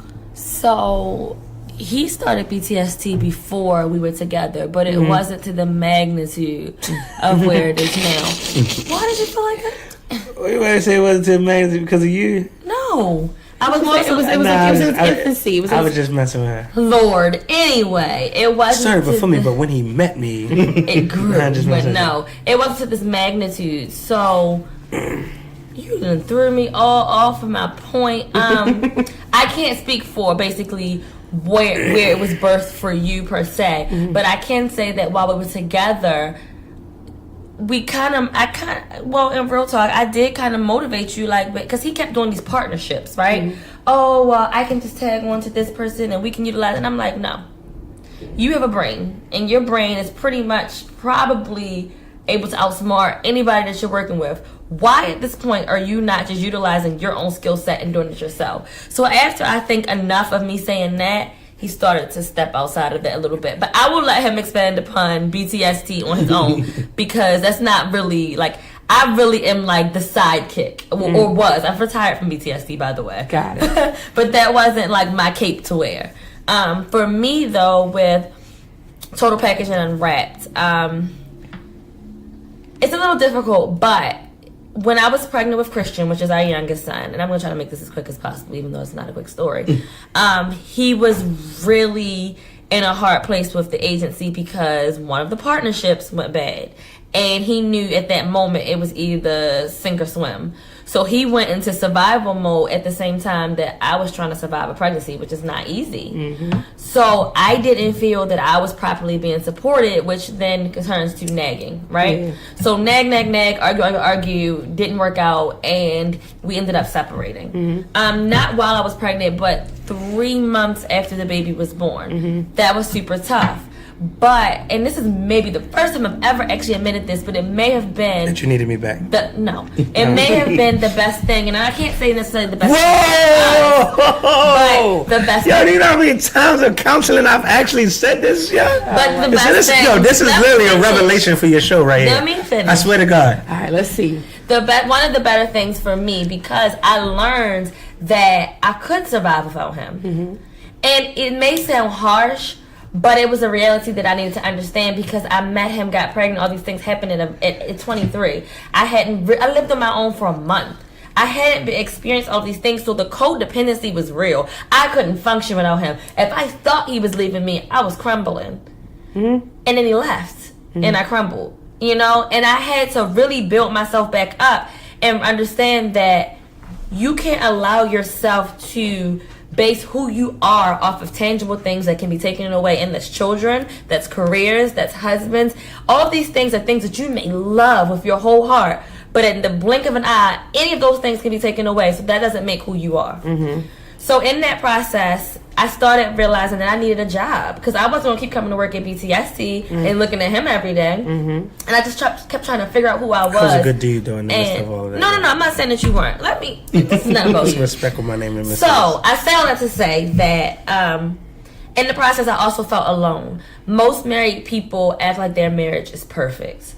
They don't talk about the woes. They don't talk about separations. It never happened. And I felt isolated. So I wanted to create a platform where women did not feel that way. Because here I am rebuilding my entire self and I had no resources to pull from.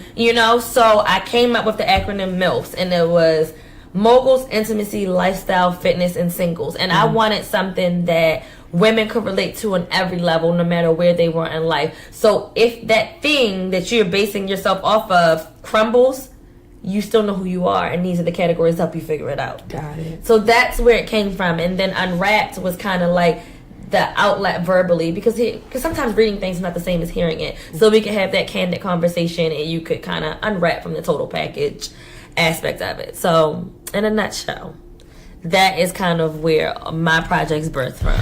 No, and the funny part about when she said that was the best thing, because literally in the counseling, I said I wouldn't trade anything because, one, the work that I put in during that time helped propel the organization, you know what I'm saying, and it set us for our kids to be straight for a while, you know what I'm saying? And it also birthed something that is beautiful, which was the total package thing. If you've never gone through that, then how would you be able to experience and help advocate or create a platform which other women can come and be vulnerable and know that I don't have to be the total package. I can be a work in progress. You know what I'm saying? That this, like, so I wouldn't trade it for, I say that, and as I become more emotional, I would trade it not to see her hurt that way or us to go through that, but I think that those things made us stronger. You know what I'm saying? But the birth of like BTSC and so real estate, obviously I have a passion for development and just creativity. So a house, a canvas, it's all a blank palette that I can paint on and just lay my ideas. So, and the same thing with my creative consulting agency, XO. It's literally my ability to find other people that create like me, that have skill sets from videography, photography, graphic design, interior design, whatever. And we're able to just vibe and create. So everything I do is based off of creation and the want to do something, you know what I'm saying? BTSC came out, owned a clothing store called C-Note, which is called Creating New Opportunities to Excel.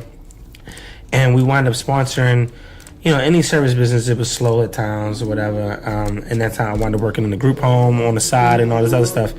We wound up sponsoring some NBA, people are in the NBA now that I sponsored, like Will Barton is in the NBA. He's from Baltimore. Yeah. He was on our AAU C-Note team, you know what I'm saying? We helped them travel to that. We helped pay for their travel and all that other stuff to these tournaments. And we would give them clothes and stuff like that. So that giving personality was always in there. And like when we walked past my grandmother's library, which is called Lorraine Dukes. She was a social worker. I didn't find out until she died. I just thought she worked with people, old people. But she was a social worker. At that time, she was working with old people. But she was a social worker, and she actually worked in the same building. Wow. So I was able to dedicate a library to her prior to finding out she actually worked in this building. So that social work passion has always been in my blood. But then always wanting to just like help or whatever, from giving back and all that other stuff. I worked at the group homes and all this other stuff, so I developed a liking for it. And I went back and got my master's and furthered the organization. That's how that came about, you know what I'm saying? So, in a nutshell, that's how some of my companies and then you got married and you met this wonderful person and I blew any dreams you had through the water because just my personality did and that your for you. credit. And my credit. So, I know, and we, initially we were talking about BTST, but I think that just something about the motto kind of like kept kind of rolling around in my head about this, and it was like meeting you where you are. So why? And I think it's applicable to like not just mental health, but also to like life. And so, and that's kind of why I still want to pose the question to both of you. It was like, why does meeting you where you are? Where did that come to be? What does it mean? And then like maybe like how do you internalize it sometimes in your own like lives? So meeting you where you are is a common social work term, right? Okay. And my partner now, Jada, she came from an organization and they had this tagline, meeting clients where they are, right? And that's just so impersonal, right? So when we started our outpatient, we already had a mental health program, but when we added the outpatient mental health clinic, it's like, yo, we're going to meet clients. We're going to not meet clients, we're meeting you where you are. It's personal, you know what I'm saying? And what that means is basically, and that's the name of our podcast, Meeting You Where You Are for BTST. It's meeting you, it's in several different layers, you know what I'm saying? So when you have a client, you're supposed to meet them where they are. You're not supposed to over-talk them or just like inspire them to try to be way more. You're supposed to meet them where they are, find out where they are, what their level is, and then coach them from that level according to where they need to be. You know what I'm saying? But then it also applies to how we provide our services. One of the biggest problems in the African American community and the individuals that we service from low income families is that sometimes transportation can be a barrier in them receiving adequate services. You know what I'm saying? So we're meeting you where you are because we decided that we're going to buy all these vans and we're going to hire transportation people. Something that doesn't make us money at all. It loses us money. This is an overhead that we don't have to have. But we provide it because we don't want to have clients not get them proper medication needs or whatever because they don't have transportation. So we decided to do this to meet you where you are. You know what I'm saying? We're meeting you where you are. But then from a conversational perspective, you got to meet people where they are. You can't just always expect people to be on your level. You got to find out where they are and then come to there and meet them accordingly. You know what I'm saying? So that's kind of like where the meeting you where you are perspective came from. I think it's really important to know because it shows that sometimes there's an air of like superiority, like people feel like, oh, I mean, you have problems and I don't, and I'm here, I'm helping you, and I think that sometimes people fail to, when they feel like that, when you feel like you're inferior, you feel like you're being made to feel less than, like, then why would I seek out help from you if you're going to judge me in the process? And so I think that that's really important because meeting somebody where they are and however you want to internalize or however it looks at, from literally physically meeting you where you are and getting you here to talking to you a certain way, or to to relating to you. Not trying to seem too bougie. We're gonna meet you where you are. Speak the jargon, you know what I'm saying. And that's why we designed this space the way that we did. I didn't get to give you a formal tour when you came back, but we designed this place to look like and rival a Silicon Valley startup, a creative consulting company, a high-end lawyers firm, or just some luxury place, because we want people, when they come to services, that they feel that they're coming to something luxury where I feel comfortable. I look at this as not an honor, but I'm excited about coming to see my doctor. I'm not coming to somebody's basement with hand-me-down furniture and stuff like that. I'm going to something I can brag about, you know what I'm saying? And we wanted to, because there's already the stigma with mental health. So to eliminate that, we want to make this a situation where you get excited about coming. In LA, what do they say? I'm going to see my therapist. I'll talk to you later. I'm going to see my therapist, right? We want, and here's like, I ain't got no therapist. What you talking about? I ain't crazy. But people, so we want to break that stigma, and we wanted to do that by providing a luxury type of facility that could rival a Four Seasons or something like that, where you come and you feel, from staff perspective, that you feel like you're valued, and that this is a place that I get excited about coming to. I work at BTSC. This is a luxury place. I could work at somewhere else, but I'm not. This is that's what we have a staff gym, because we want people to come and work out and feel like there's amenities that we provide. You know what I'm saying? Absolutely. We want you to feel that luxury. We want you to feel that greatness from being a part of something that because the stigma is real. Like when you were saying like something about like mental health and people, whatever. People have this stigma that, because if I struggle with mental health, I go to therapy, something is wrong with me. You don't go see your OB because something is wrong with you. You go to do a check-in to make sure everything is good. What they call a woman's check. Actually, you see your OB because you're pregnant, but you must be the GYN. Oh, but GYN, yeah, I'm sorry. So you go make sure that it's good. You go see your PCP, right? Yeah. Primary care physician. Yeah, you go see your PCP because you want to just make sure everything's good, whatever. You go see your dentist because insurances are so low because they want to encourage preventative care, right? But they don't encourage preventative care as it relates to mental health. I want to go and get my check. I want to make sure I'm good, so that when this thing does happen, I got the skill set prepared to be able to handle that. You know what I'm saying? If somebody dies in your family, do you go to therapy? No. You deal with it. You cope with it. All right, yo, you know what? Make this Instagram post. We're going to pour out a little Henny. Everything's all good. You know what I'm saying? But nobody says, damn, yo, that this is emotional IQ. Damn, that impacted me. I feel some type of way. I feel hurt. Like, I need to go talk to somebody about this, right?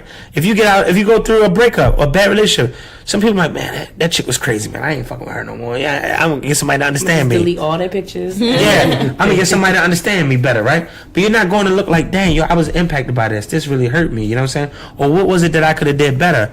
We're not taking the proper proactive care to our mental health as we should. People think mental health is, yo, I'm batshit crazy. I'm wearing a straight jacket and walking through white halls. I'm talking to myself. That's not the case. That's not, you've had your heart broken before, right? You've experienced some type of loss before, whether it's loss of a job, loss of a relationship, loss of a family member, loss of a game or something. Like, you know what I'm saying? Like, you've experienced some type of loss that you need to be able to process and deal with it appropriately. You felt anxious about something.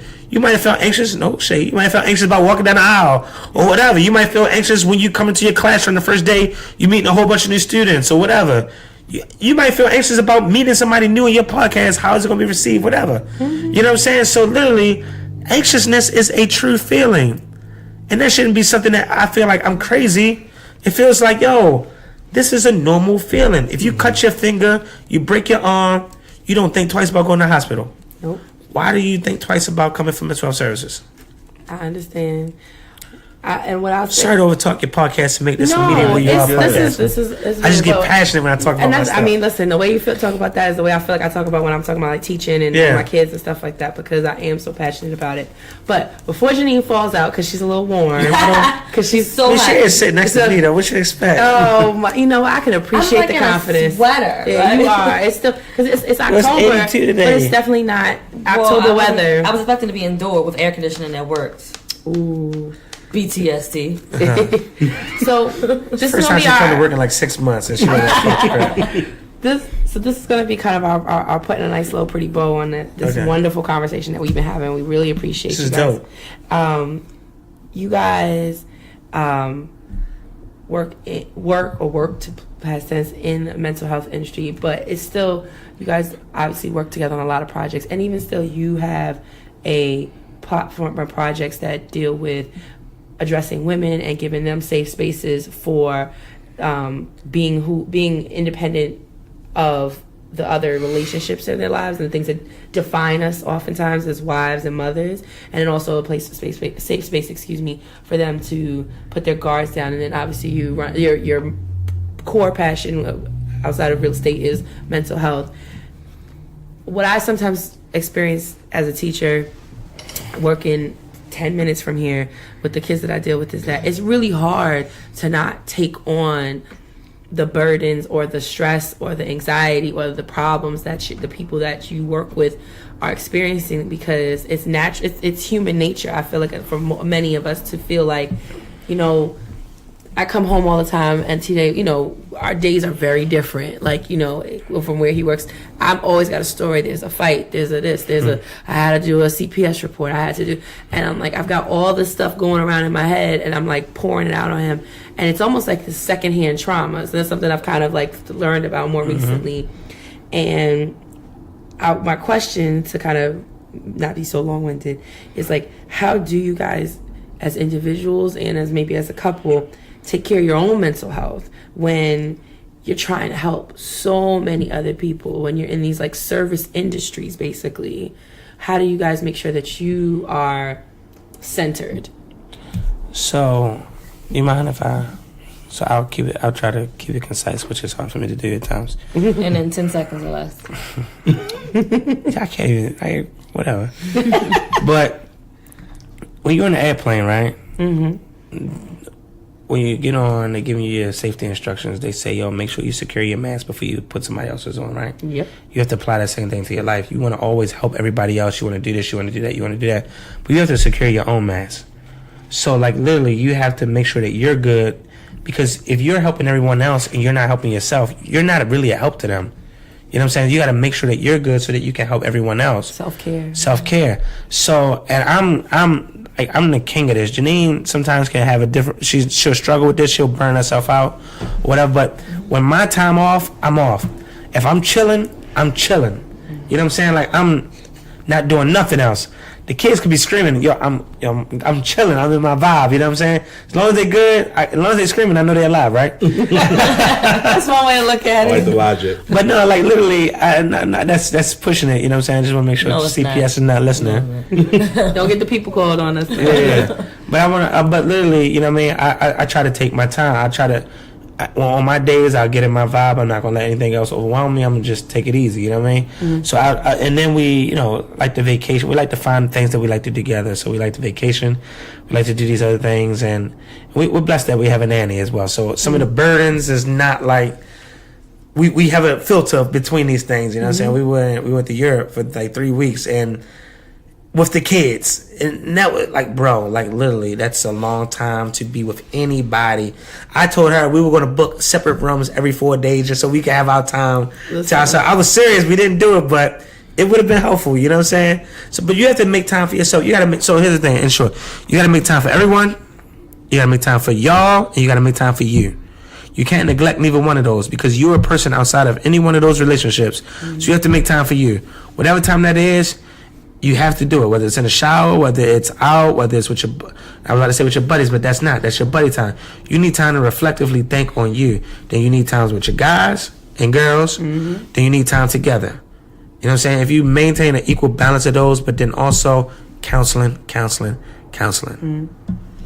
Thank you. Would you recommend counseling to someone? Yes. I don't even hear the rest of the question. Yes. I wanted to hear the question. Yes. I was going to say before. PTSD services. Sign up. I thought it was coming in. I was thinking, like, people typically get counseling when something happens. No.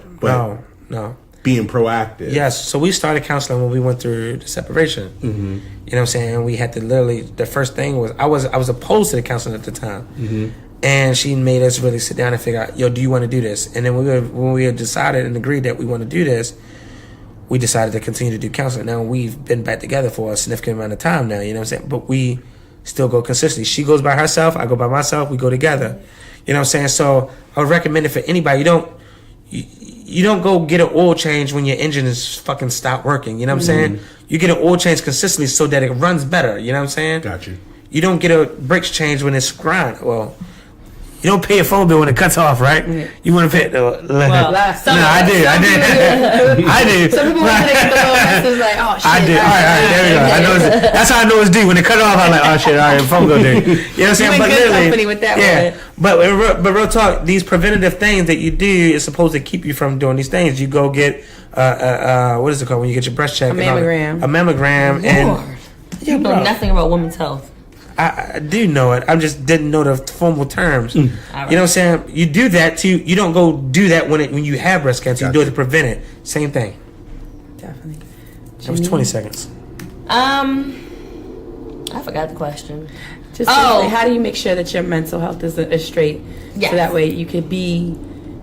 So I struggle with this a little more than he does, and he alluded to that. But I do have a tendency to do everything. Like, I'm better than I was. Like, there would be a point in my life where I would stay up to 2, 3 in the morning because I had to wash clothes. I wanted to make sure the dishes were clean. Like, I wanted everything done before I went to bed. And by the time I came to bed, he was asleep. So we missed each other.